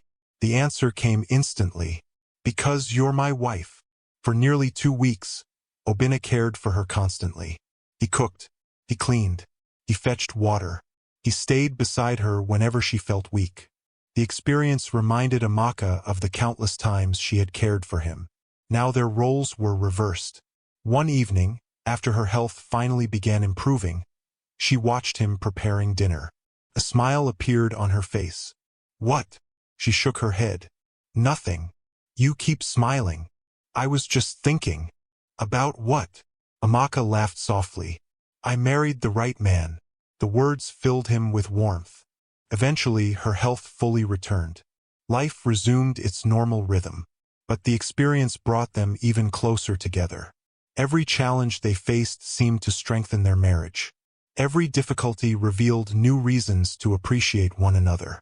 As time passed, something else began changing. Slowly, some villagers started respecting Obinna again. Not because he regained his wealth. Not because he became successful. But because of how he lived. People noticed his humility, his honesty, his willingness to help others despite his own struggles. One day, a farmer approached him for advice. The next week, another villager asked for help resolving a business dispute. Gradually, people began seeing him differently, not as a failed billionaire, but as a good man. Even so, their financial situation remained difficult. Many nights, Obinna lay awake wondering about the future. What if things never improved? What if this was all they would ever have? The questions troubled him. One particular evening, he sat outside staring at the stars. Amaka joined him. You look serious. He sighed. Just thinking. About money? Obinna laughed. How did you know? Because that's your worried face. For several moments, silence filled the air. Then Amaka leaned her head against his shoulder. Do you regret it? He looked down at her. Regret what? Marrying me.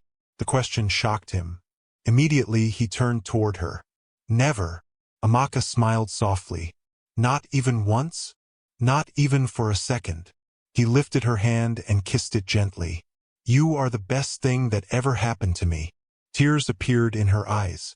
The stars shone brightly overhead. The night felt peaceful, comforting. Then Amaka spoke again. Everything will work out. Obinna smiled. You sound very certain. I am. How? She looked toward the sky. Because life doesn't stay the same forever. Neither of them knew just how true those words would soon become. Far away, thousands of miles beyond their village, events were already unfolding. People were reading about Obinna's past achievements. People were studying the story of his rise and fall. People were discussing his leadership skills. Most importantly, people were preparing an opportunity that would change everything. But for now, Obinna and Amaka knew nothing about it. They simply sat together beneath the stars outside their small village home. Two people with very little money. Two people facing an uncertain future. Yet somehow they felt rich, because they possessed something far more valuable than wealth. They possessed love. And although neither realized it yet, their greatest blessing was still on its way. Life continued quietly for Obinna and Amaka. Months passed after their wedding, and although they still faced financial struggles, they had learned to find joy in simple things. Each morning, they woke up together before sunrise. Each evening, they shared stories about their day while sitting outside beneath the stars. Their life wasn't luxurious. Far from it. The roof of their house still leaked whenever heavy rain fell. Their furniture was old and worn. Some days, money was so tight that they carefully planned every meal. Yet despite all of that, they were happy. The peace inside their home was worth more than anything Obinna had owned during his billionaire days. One Monday morning, Obinna returned from the forest carrying 2 rabbits and a bush fowl. It wasn't a spectacular hunting day, but it was enough. As he entered the compound, he found Amaka sorting vegetables into baskets. She looked up and smiled. "Welcome back." Obinna smiled back. "Businesswoman." Amaka laughed. "Hunter." The playful exchange had become their daily tradition. After setting down his hunting bag, Obinna joined her beneath the shade of a mango tree. For several minutes, they worked together quietly. Then Amaka suddenly spoke. "You know something?" "What?" "You haven't checked your email in months." Obinna laughed. "That's because I don't have anything important waiting for me." She shrugged. "You never know." The comment seemed harmless. Yet later that day, it stayed in his mind. Years earlier, email had been an important part of his life. His inbox had been filled with business proposals, investor meetings, and corporate discussions. After losing everything, he stopped checking it regularly. There seemed little point. Most messages only reminded him of the life he no longer had. Still, Amaka's words lingered. Maybe he should check, just in case. The following morning, after selling his catch at the market, Obinna decided to visit a nearby town. The town was nearly an hour away by motorcycle. There, a small cyber cafe provided internet access. It had been several months since his last visit. As he arrived, the owner immediately recognized him. "Obinna!" The middle-aged man smiled warmly. "It's been a long time." Obinna laughed. "It has. You finally remembered the internet exists?" "Something like that." The owner chuckled and pointed toward an available computer. Obinna sat down and switched on the machine. The familiar hum of the computer brought back memories. Memories of boardrooms, business meetings, corporate presentations. A completely different life. For a brief moment, nostalgia washed over him. Then he opened his email account. The inbox loaded slowly. Hundreds of unread messages appeared. Most were advertisements. Others were newsletters. A few were old business contacts. Nothing important. At least that was what he thought. Then something caught his attention. One email stood out. The sender's name was unfamiliar. The subject line read, "Confidential employment opportunity." Obinna frowned. Immediately, suspicion entered his mind. Scam.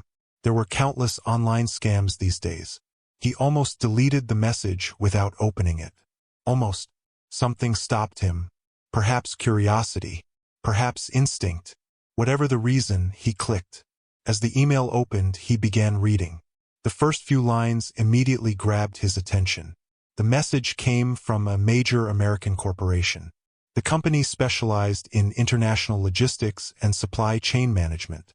Obinna had heard of them years earlier. They were enormous. One of the largest companies in their industry. His eyebrows rose. Why would such a company contact him? Confused, he continued reading. The email explained that the company's executive recruitment team had been studying business leaders from around the world. During their research, they discovered Obinna's story. His rapid rise. His business achievements. His leadership record. His success in building multiple companies. Everything. The email specifically mentioned how impressed they were by what he had accomplished before the collapse of his empire. Obinna's heartbeat quickened. This was unexpected. Very unexpected.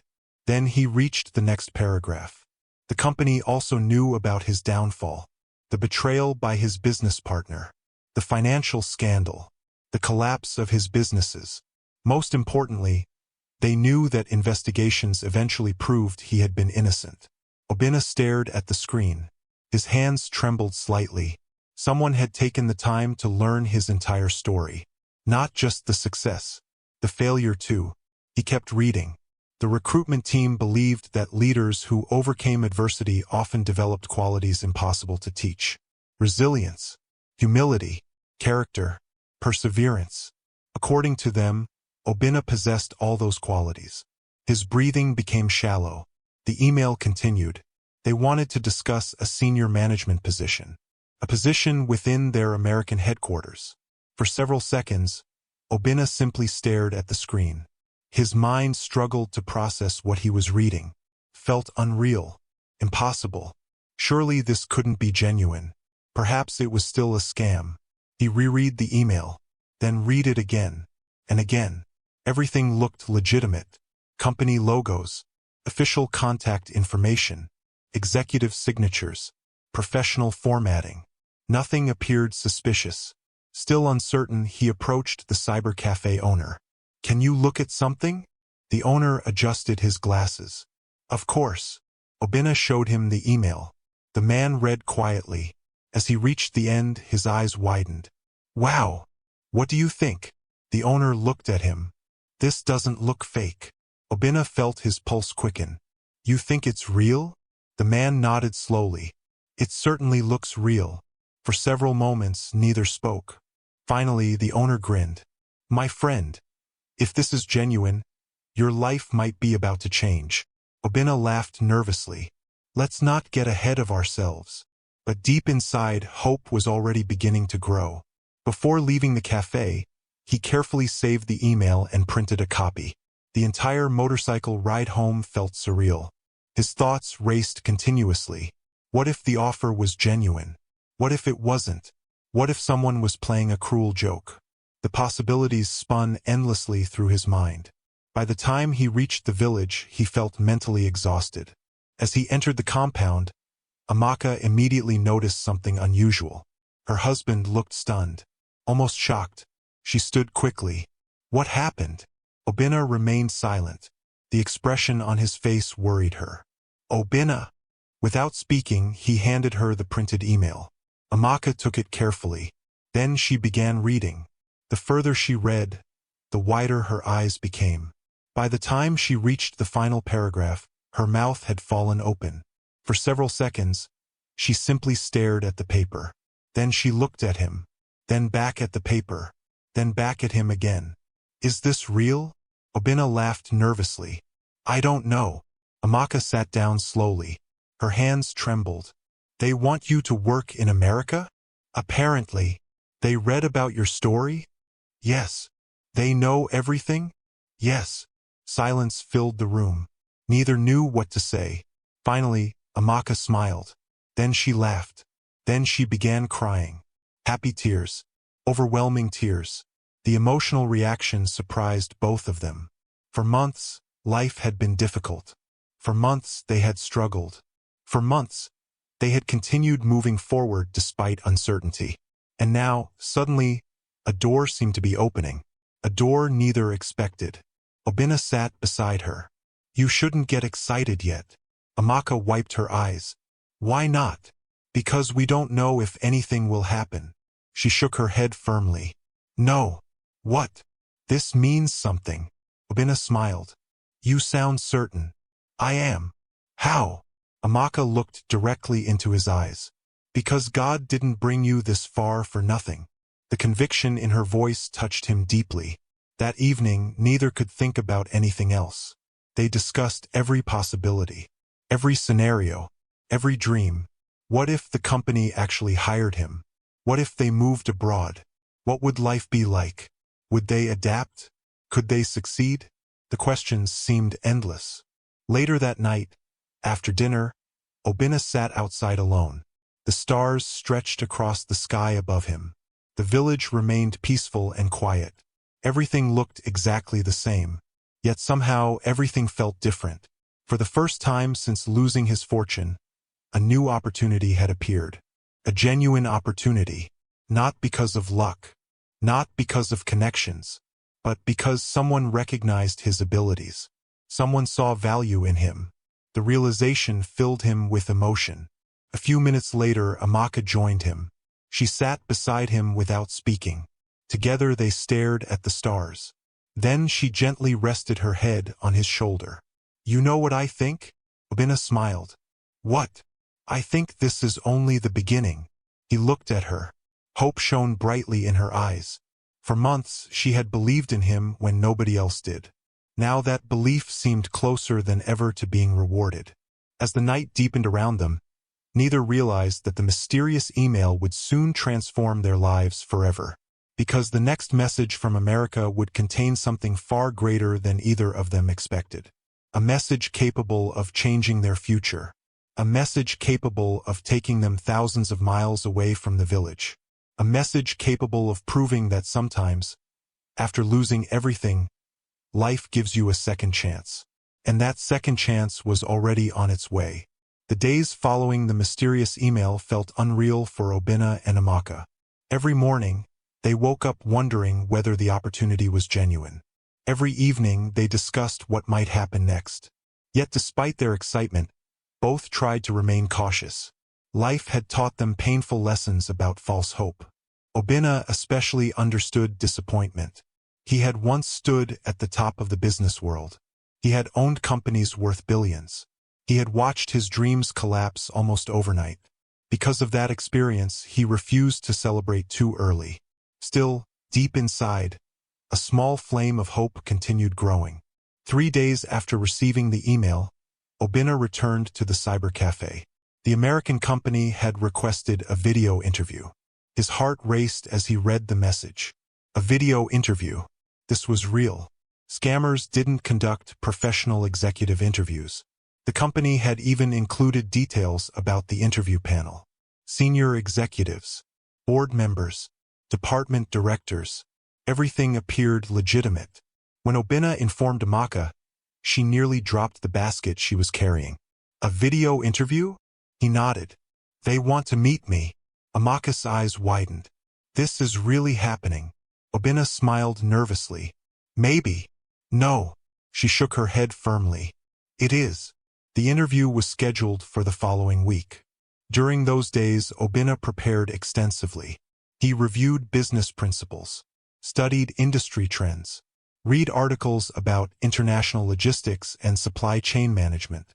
The preparation reminded him of his former life. For the first time in years, he felt like an executive again. Not because of money, not because of status, but because he was once again being challenged professionally. One evening, while reviewing notes inside their small house, Amaka watched him quietly. A smile spread across her face. What? She laughed softly. I missed this version of you. Obinna looked confused. What version? The businessman. He smiled. I thought that version disappeared. Amaka shook her head. No. She pointed toward his notebook. It was always there. Her words touched him deeply. The following Tuesday finally arrived. The day of the interview. Obinna barely slept the night before. By dawn, he was already awake. His stomach churned with nervous energy. Amaka noticed immediately. You look terrified. Obinna laughed. I am. You used to speak before investors. That was different. How? I wasn't trying to rebuild my life. Amaka walked over and adjusted his shirt collar. Then she smiled. They contacted you. Obinna nodded. They chose you. He nodded again. They already know your story. Another nod. Then stop worrying. Her confidence calmed him slightly. Later that morning, they traveled together to the cyber cafe. The owner greeted them warmly. When he heard about the interview, he became excited. This is big. Obinna smiled nervously. I know. The interview began exactly on time. Several faces appeared on the screen. Men and women from different backgrounds. All dressed professionally. All representing the American company. The lead executive smiled. Mr. Obinna, thank you for joining us. The conversation began formally. Questions followed. Lots of questions. They asked about leadership, business strategy, crisis management, team building, financial recovery, corporate growth. Obinna answered calmly, confidently, honestly. As the interview progressed, something remarkable happened. His nervousness disappeared. The businessman inside him awakened. Years of experience returned naturally. His knowledge remained sharp. His instincts remained strong. The executives seemed impressed. Several nodded while he spoke. Others took notes. One board member asked a question that caught his attention. Mr. Obinna, What is the greatest lesson you learned after losing everything? The room became quiet. Obinna thought carefully before answering. Then he spoke. I learned that success built only on money is fragile. Several executives nodded. He continued. But success built on character survives anything. The interview panel listened intently. When I lost my companies, I thought I had lost my identity. His voice remained steady. Eventually I realized I was wrong. The executive smiled. What did you discover? Obinna's answer came from the heart. I discovered that character matters more than wealth. The silence that followed felt meaningful. Even through a computer screen, he sensed their respect. The interview lasted nearly 2 hours. When it finally ended, the lead executive smiled warmly. Thank you, Mr. Obinna. Thank you. We'll be in touch very soon. The screen went dark. For several seconds, Obinna simply sat there. The interview was over. Amaka immediately hugged him. You were amazing. Obinna laughed. You don't know that. I do. The cyber cafe owner agreed. I've never seen someone answer questions like that. Still, all they could do now was wait. And waiting proved difficult. The first day passed slowly. The second day felt even longer. By the third day, Obinna had almost convinced himself the company had changed its mind. Then the email arrived. Came early in the morning. The subject line contained only a few words. Official employment offer. Obinna's heart nearly stopped. His hands trembled as he opened the message. Amaka stood beside him. Neither breathed. The first paragraph immediately delivered the news. The company was offering him the position. A senior executive role. One of the most important positions in their organization. For several seconds, Obinna simply stared at the screen. His mind refused to process the information. Then he read the next paragraph. And the next. And the next. Each one seemed more unbelievable than the last. The salary was enormous. Far beyond anything they had imagined. The benefits were extraordinary. Health insurance. Retirement plans. Performance bonuses. Relocation assistance. Everything.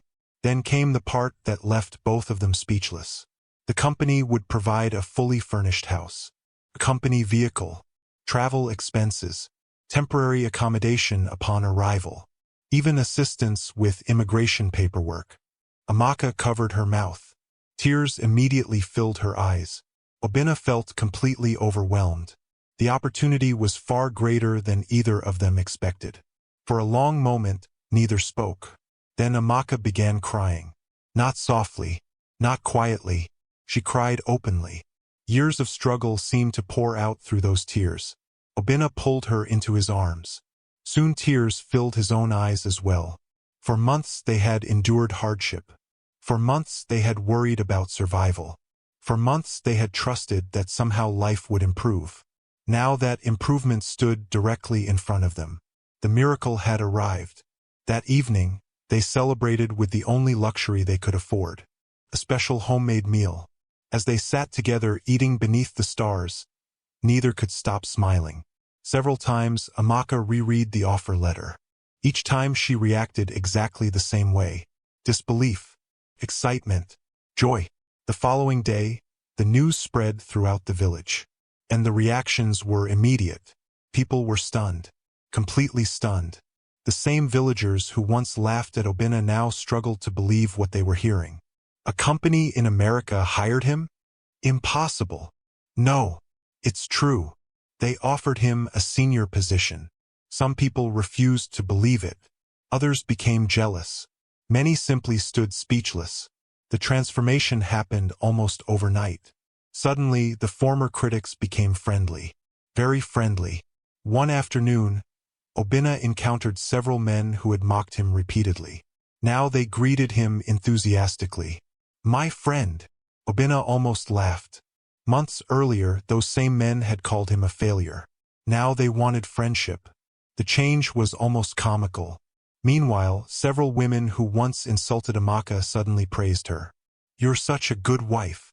We always knew you were special. Amaka simply smiled politely. She remembered exactly what they had said before. Neither she nor Obinna held grudges. but neither forgot. A few days later, the village chief invited them for a meeting. The elderly man welcomed them warmly. "We are proud of you." Obinna smiled respectfully. "Thank you." The chief nodded. "Your story teaches an important lesson." "What lesson?" The old man looked around the room. "Never judge people during difficult seasons." Silence followed. Everyone understood the message. Many villagers lowered their eyes. They had mocked Obinna when he was struggling. They had mocked Amaka because she was poor. Now life had proven them wrong. 1 week later, official documents began arriving. Contracts, visa paperwork, travel arrangements. Everything moved quickly. The company wanted Obinna in America as soon as possible. Each completed document made the opportunity feel more real. One evening, after signing another set of forms, Obinna sat quietly outside his house. Amaka joined him. For several minutes, neither spoke. Then Obinna looked around the compound. The small house, the familiar trees, the dirt paths, the simple life they had built together. A strange feeling filled his heart. "What are you thinking about?" Amaka asked. He smiled softly. "This place." She nodded. "It changed us." "Yes." Obinna looked toward the stars. "When I came back here, I thought my life was over."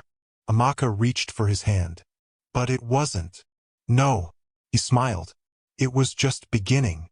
As the cool night breeze moved through the village, both sat quietly reflecting on the journey that brought them here. The fall, the heartbreak, the humiliation, the struggle, the love. Every painful moment suddenly seemed connected. Every setback had led them toward this opportunity. And although neither knew exactly what awaited them in America, one thing was certain. Their lives were about to change forever. The poor hunter and the orphan girl would soon leave the village behind. A new chapter was waiting. A chapter filled with possibilities neither could have imagined. And it was closer than ever. The weeks leading to Obinna and Amaka's departure passed faster than either of them expected. After months of hardship and uncertainty, everything suddenly seemed to move at incredible speed. The company handled most of the arrangements. Visa approvals arrived. Flight tickets were issued. Travel documents were finalized. Every completed step made their upcoming journey feel more real. Soon, there was no denying it. They were leaving the village. They were leaving Nigeria. They were moving to America. Even now, the thought felt unbelievable. One evening, Obinna sat outside his house watching the sunset. The familiar orange glow spread across the sky. Children played in the distance. Women returned home carrying baskets. The sounds of village life filled the air. For years, he had dreamed about escaping failure. Now he was preparing to leave behind the place where he had rebuilt himself. A strange mixture of emotions filled his heart.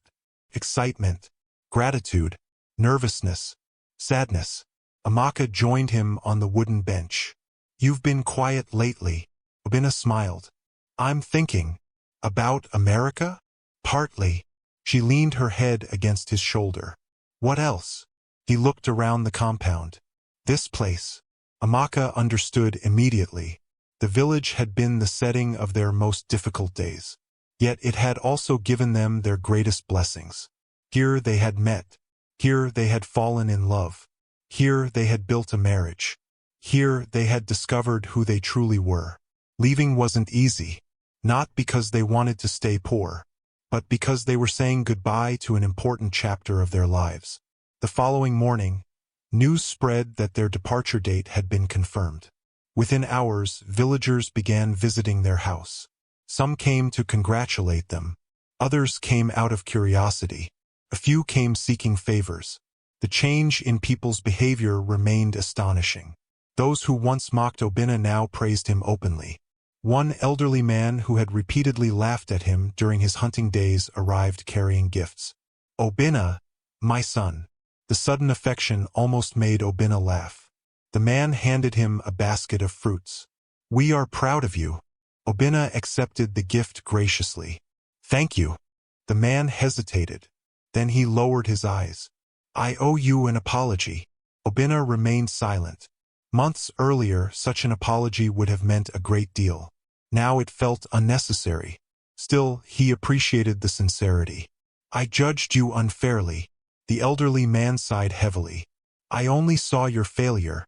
Obinna smiled gently. It's all right. No. The man shook his head. It wasn't. For a moment, silence filled the room. Then Obinna surprised him. I forgive you.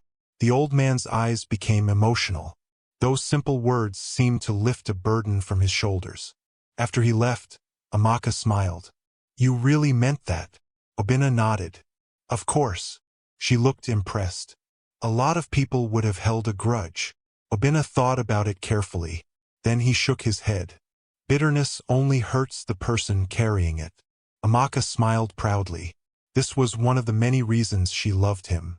His suffering had made him wiser rather than cruel. Days later, the village chief organized a farewell gathering in their honor. The entire village attended. Even those who once ridiculed them. A large canopy was erected in the village square. Food was prepared. Traditional music filled the air. As Obinna and Amaka arrived, applause greeted them. The reaction felt surreal. Less than 2 years earlier, many of these same people had laughed when Obinna sold bush meat in the market. Now they stood and applauded him. Life truly had a strange sense of humor. The village chief rose to speak. His voice carried across the gathering.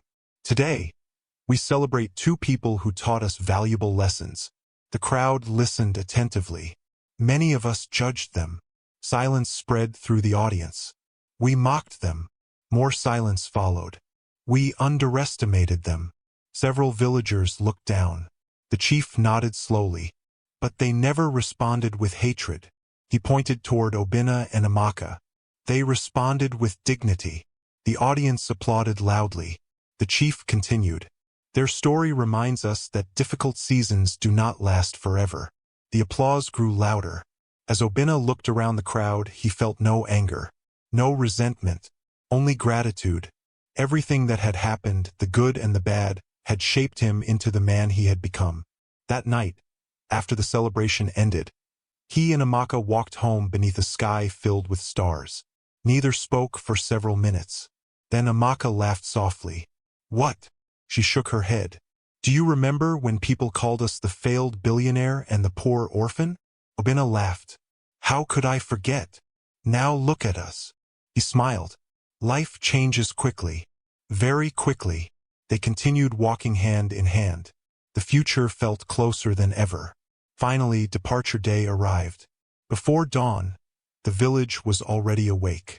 People gathered outside their house. Neighbors came to say goodbye. Friends offered prayers. Children waved excitedly. Several elderly women hugged Amaka repeatedly. Many struggled to hold back tears. For someone who grew up as an orphan, the affection touched her deeply. Years earlier, she had believed nobody cared about her. Now an entire community had come to wish her well. As the vehicle arrived to transport them to the airport, emotions ran high. Pau Keke approached Obinna. The elderly hunter smiled warmly. I told you hunting would help. Obinna laughed. It certainly did. The old man nodded. But not in the way either of us expected. Both men laughed. Then Pau Keke pulled him into a tight embrace. Make us proud. Obinna's eyes became emotional. I'll try. No. The old hunter smiled. I know you will. Soon it was time to leave. As the vehicle pulled away from the village, Obinna and Amaka looked through the window. The people they loved became smaller and smaller. Eventually, the village disappeared from view. A chapter of their lives had officially ended. Several hours later, they arrived at the airport. The experience felt overwhelming. Amaka stared at everything with wide eyes. The crowds, the announcements, the massive airplanes, everything fascinated her. Obinna smiled as he watched her excitement. First flight. Amaka laughed nervously. I'm trying not to panic. You'll be fine. What if the plane falls? It won't. How do you know? Obinna laughed. I don't. She playfully hit his arm. Their nervous laughter helped ease the tension. Soon they boarded the aircraft. As the plane lifted into the sky, Amaka grabbed Obinna's hand tightly, very tightly. He laughed. Relax. I'm relaxed. You look terrified. I am terrified. Obinna couldn't stop smiling. The flight was long. Very long. But eventually, after many hours, the captain made an announcement. They were approaching the United States. Both stared through the window. Far below, countless lights stretched across the landscape. The sight was breathtaking. Neither had ever seen anything like it. A mixture of excitement and nervousness filled their hearts. Their new life was about to begin. When the plane finally landed, reality hit them. They had arrived. America, the country they had only seen in movies and television programs. After completing immigration procedures, they entered the arrivals area. Immediately, they noticed several people holding signs. One sign displayed Obinna's name. A professionally dressed woman smiled and approached them. Mr. Obinna? Yes. Welcome. She extended her hand warmly. My name is Sarah. I'm here on behalf of the company. The greeting immediately put them at ease. Sarah introduced them to several other company representatives. Everyone treated them with respect. Genuine respect. Not because of Obinna's past wealth, but because of the position he had earned. After collecting their luggage, they followed the representatives outside. Then they saw it. A luxury company vehicle waiting for them. Amaka's eyes widened. Is that for us? Sarah smiled. For now. The words made Amaka laugh. For now? Even temporary transportation seemed luxurious compared to their recent life. The drive through the city left them speechless. Towering buildings filled the skyline. Bright lights illuminated the streets. Everything felt enormous, modern, fast. After some time, the vehicle entered a beautiful residential neighborhood. Tree-lined streets stretched in every direction. Large houses stood behind manicured lawns. Finally, the vehicle stopped. Sarah turned toward them. We're here. Obinna looked outside. For several seconds, he couldn't speak. Neither could Amaka. The house before them was stunning. Modern architecture, beautiful landscaping, a spacious driveway. Everything looked perfect. Sarah smiled. This will be your home. Amaka's mouth literally fell open. Our home. Yes. The company representative nodded. Fully furnished and ready. Tears instantly filled Amaka's eyes. Obinna felt emotional too. Months earlier, they had worried about buying food. Now they stood in front of a beautiful home thousands of miles away from the village. The contrast was overwhelming. As they stepped inside, their amazement only grew. The house was beautiful. Elegant furniture, modern appliances, spacious rooms. Everything exceeded their expectations. At one point, Amaka simply sat on a sofa and cried. Happy tears. Overwhelmed tears. Obinna sat beside her. For several moments, neither spoke. Then she looked at him. Is this real? He laughed softly. I think so. She shook her head. I still can't believe it. Neither could. But it was real. Every struggle, every sacrifice, every painful moment had led them here. And although many challenges still awaited them, one thing was certain. Their new beginning had finally arrived. A new country, a new home, a new opportunity. And the next chapter of their lives was only just beginning. The first few months in America were filled with adjustments. Everything felt different. The roads, the weather, the food, the culture, even the way people spoke. For Obinna and Amaka, every day brought a new experience. Some moments were exciting, others were challenging. Yet through it all, they faced everything together, just as they always had. On Obinna's first day at work, he woke up before dawn. Old habits never disappeared. As he stood in front of the mirror adjusting his suit, he felt a familiar mixture of excitement and nervousness. Years earlier, preparing for work had been routine. Now it felt like a second chance. A chance he never expected to receive. Amaka appeared beside him. She smiled proudly. You look good. Obinna laughed. I feel nervous. You've managed companies before. This is different.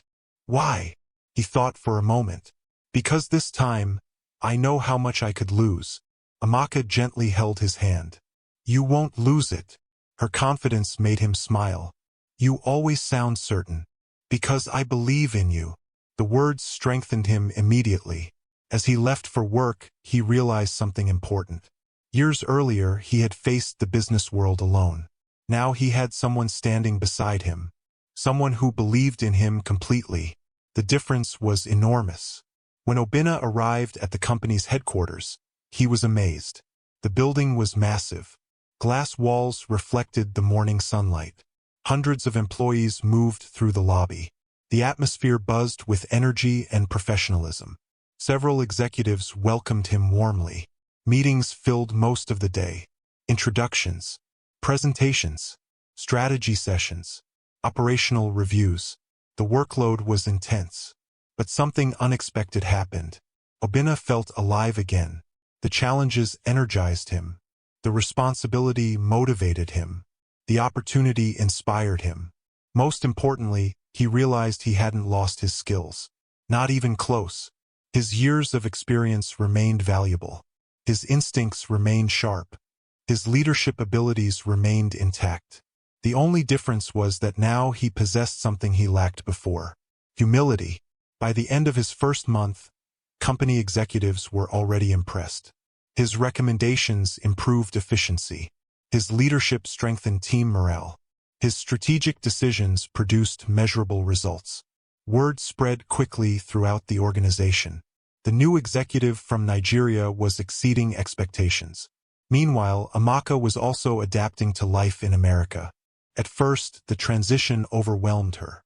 Simple things felt complicated.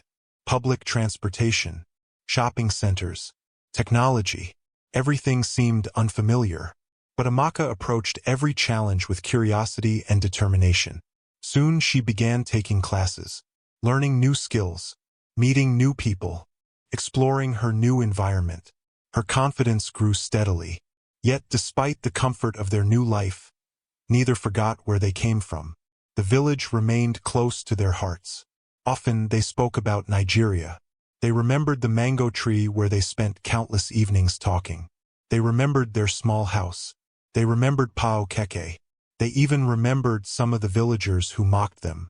One evening, several months after arriving in America, Obinna and Amaka sat together on the patio behind their new home. The setting sun painted the sky beautiful shades of orange and gold. For a moment, the view reminded them of the village. Amaka smiled. "What are you thinking about?" Obinna laughed. "The market." She looked surprised. "The market?" "Yes." He smiled. "The place where we met." Amaka laughed. "You were selling rabbits. You bought one. It wasn't a very big rabbit." Obinna pretended to be offended. "It was a magnificent rabbit." Amaka burst into laughter. The memory still made both of them smile. Sometimes happiness came from remembering how far they had traveled. 1 year passed. Then another. The company continued thriving under Obinna's leadership. Profits increased significantly. Operations expanded. Several struggling divisions became successful. The board of directors repeatedly praised his work. Soon, promotions followed. Then bonuses. Then stock options. Before long, Obinna had rebuilt much of the wealth he lost years earlier.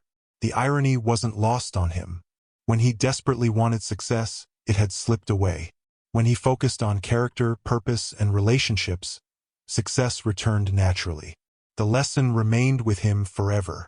One afternoon, a business magazine requested an interview. The publication wanted to feature his remarkable story. The journalist arrived at his office carrying a notebook filled with questions. After discussing business achievements, the interviewer finally asked the question everyone seemed curious about. "How did you recover after losing everything?" Obinna smiled. The answer came immediately. "I didn't recover because of business." The journalist looked surprised. "No," Obinna shook his head. "I recovered because of people." "What do you mean?" His smile widened. "There was a time when I believed money was my greatest asset." The journalist listened carefully. "I was wrong." He looked toward a photograph sitting on his desk. A photograph of Amaka. "My greatest asset was the person who stayed when everything else disappeared." The interviewer followed his gaze. Understanding immediately appeared on her face. Your wife? Obinna nodded. Yes. The article became incredibly popular. People around the world were inspired by his story. The rise, the fall, the betrayal, the love, the comeback. Everything resonated with readers. Soon, invitations began arriving. Leadership conferences, business summits, corporate events. Universities wanted him to speak. Young entrepreneurs wanted advice. Investors wanted meetings. Obinna accepted some invitations. At each event, he shared the same message. Success matters, but character matters more. The lesson came from experience. And because it came from experience, people listened. Several years later, another dream became reality. Obinna and Amaka established a charitable foundation. Its mission was simple: support orphan children, provide educational opportunities, help struggling families. The foundation quickly expanded. Schools received support. Scholarships were awarded. Lives changed. One day, while reviewing reports from the foundation, Amaka became emotional. Tears filled her eyes. Obinna noticed immediately. What happened? She pointed toward a photograph. Several orphan children stood smiling outside a newly renovated school. I used to be one of them. Her voice trembled. The memory remained painful, yet it also reminded her how far she had come. Obinna wrapped his arm around her shoulders. Together, they stared at the photograph. The foundation represented more than charity. It represented healing, purpose, legacy. Years continued passing. Their success grew. Their impact expanded. Eventually, they welcomed children into their family. The house that once felt enormous now felt lively and full of laughter. Family dinners became noisy. Weekends became busy. Life became wonderfully chaotic. And through every stage, one thing remained unchanged: their love. The same love that began in a village market. The same love that survived poverty. The same love that survived uncertainty. The same love that crossed an ocean. One summer, nearly 10 years after moving to America, Obinna and Amaka decided to visit their village. The trip felt emotional. As their vehicle entered the community, memories flooded back. The roads looked familiar. The houses looked familiar. Even the air felt familiar. Word spread quickly. The village gathered to welcome them. Children ran through the streets. Adults smiled and waved. Many people could hardly believe how much time had passed. Pao Keke, now much older, greeted them with tears in his eyes. My children. Obinna hugged him tightly. The reunion touched everyone present. Later that evening, Obinna and Amaka walked toward the old mango tree. The same tree where they had spent countless evenings talking. The same tree where friendship became love. The same tree that witnessed the beginning of their journey. They sat beneath its branches quietly. The setting sun painted the sky just as it had years earlier. For a while, neither spoke. Then Amaka smiled. Do you remember? Everything. Obinna looked around. This tree changed my life. Amaka laughed softly. No. He looked at her. You changed my life. Tears filled her eyes. For a moment, neither spoke. The years seemed to disappear. Suddenly, they were no longer wealthy professionals living in America. They were simply Obinna and Amaka again. A hunter. An orphan. Two people who found each other when they needed each other most. As darkness slowly settled across the village, Obinna reflected on everything that had happened. The rise, the fall, the betrayal, the heartbreak, the struggle, the love, the success. Every chapter mattered. Every challenge served a purpose. If he had never lost everything, he might never have returned to the village. If he had never returned to the village, he might never have met Amaka. And if he had never met Amaka, none of the happiness surrounding him would exist. Finally, he looked at her and smiled. You know something? What? The day I lost everything felt like the worst day of my life. Amaka listened quietly. Obinna took her hand. But it became the best thing that ever happened to me. A tear rolled down her cheek. She smiled. I feel the same way. Together they sat beneath the stars, surrounded by memories. The failed billionaire and the poor orphan had built a beautiful life. Not because life was easy, not because success came quickly, but because they never gave up. They never stopped believing. And most importantly, they never stopped loving each other. And so, hand in hand, they looked toward the future. A future still filled with dreams, still filled with possibilities, still filled with love. And they lived happily ever after. Thanks for watching. If you enjoy the story, please subscribe to this channel.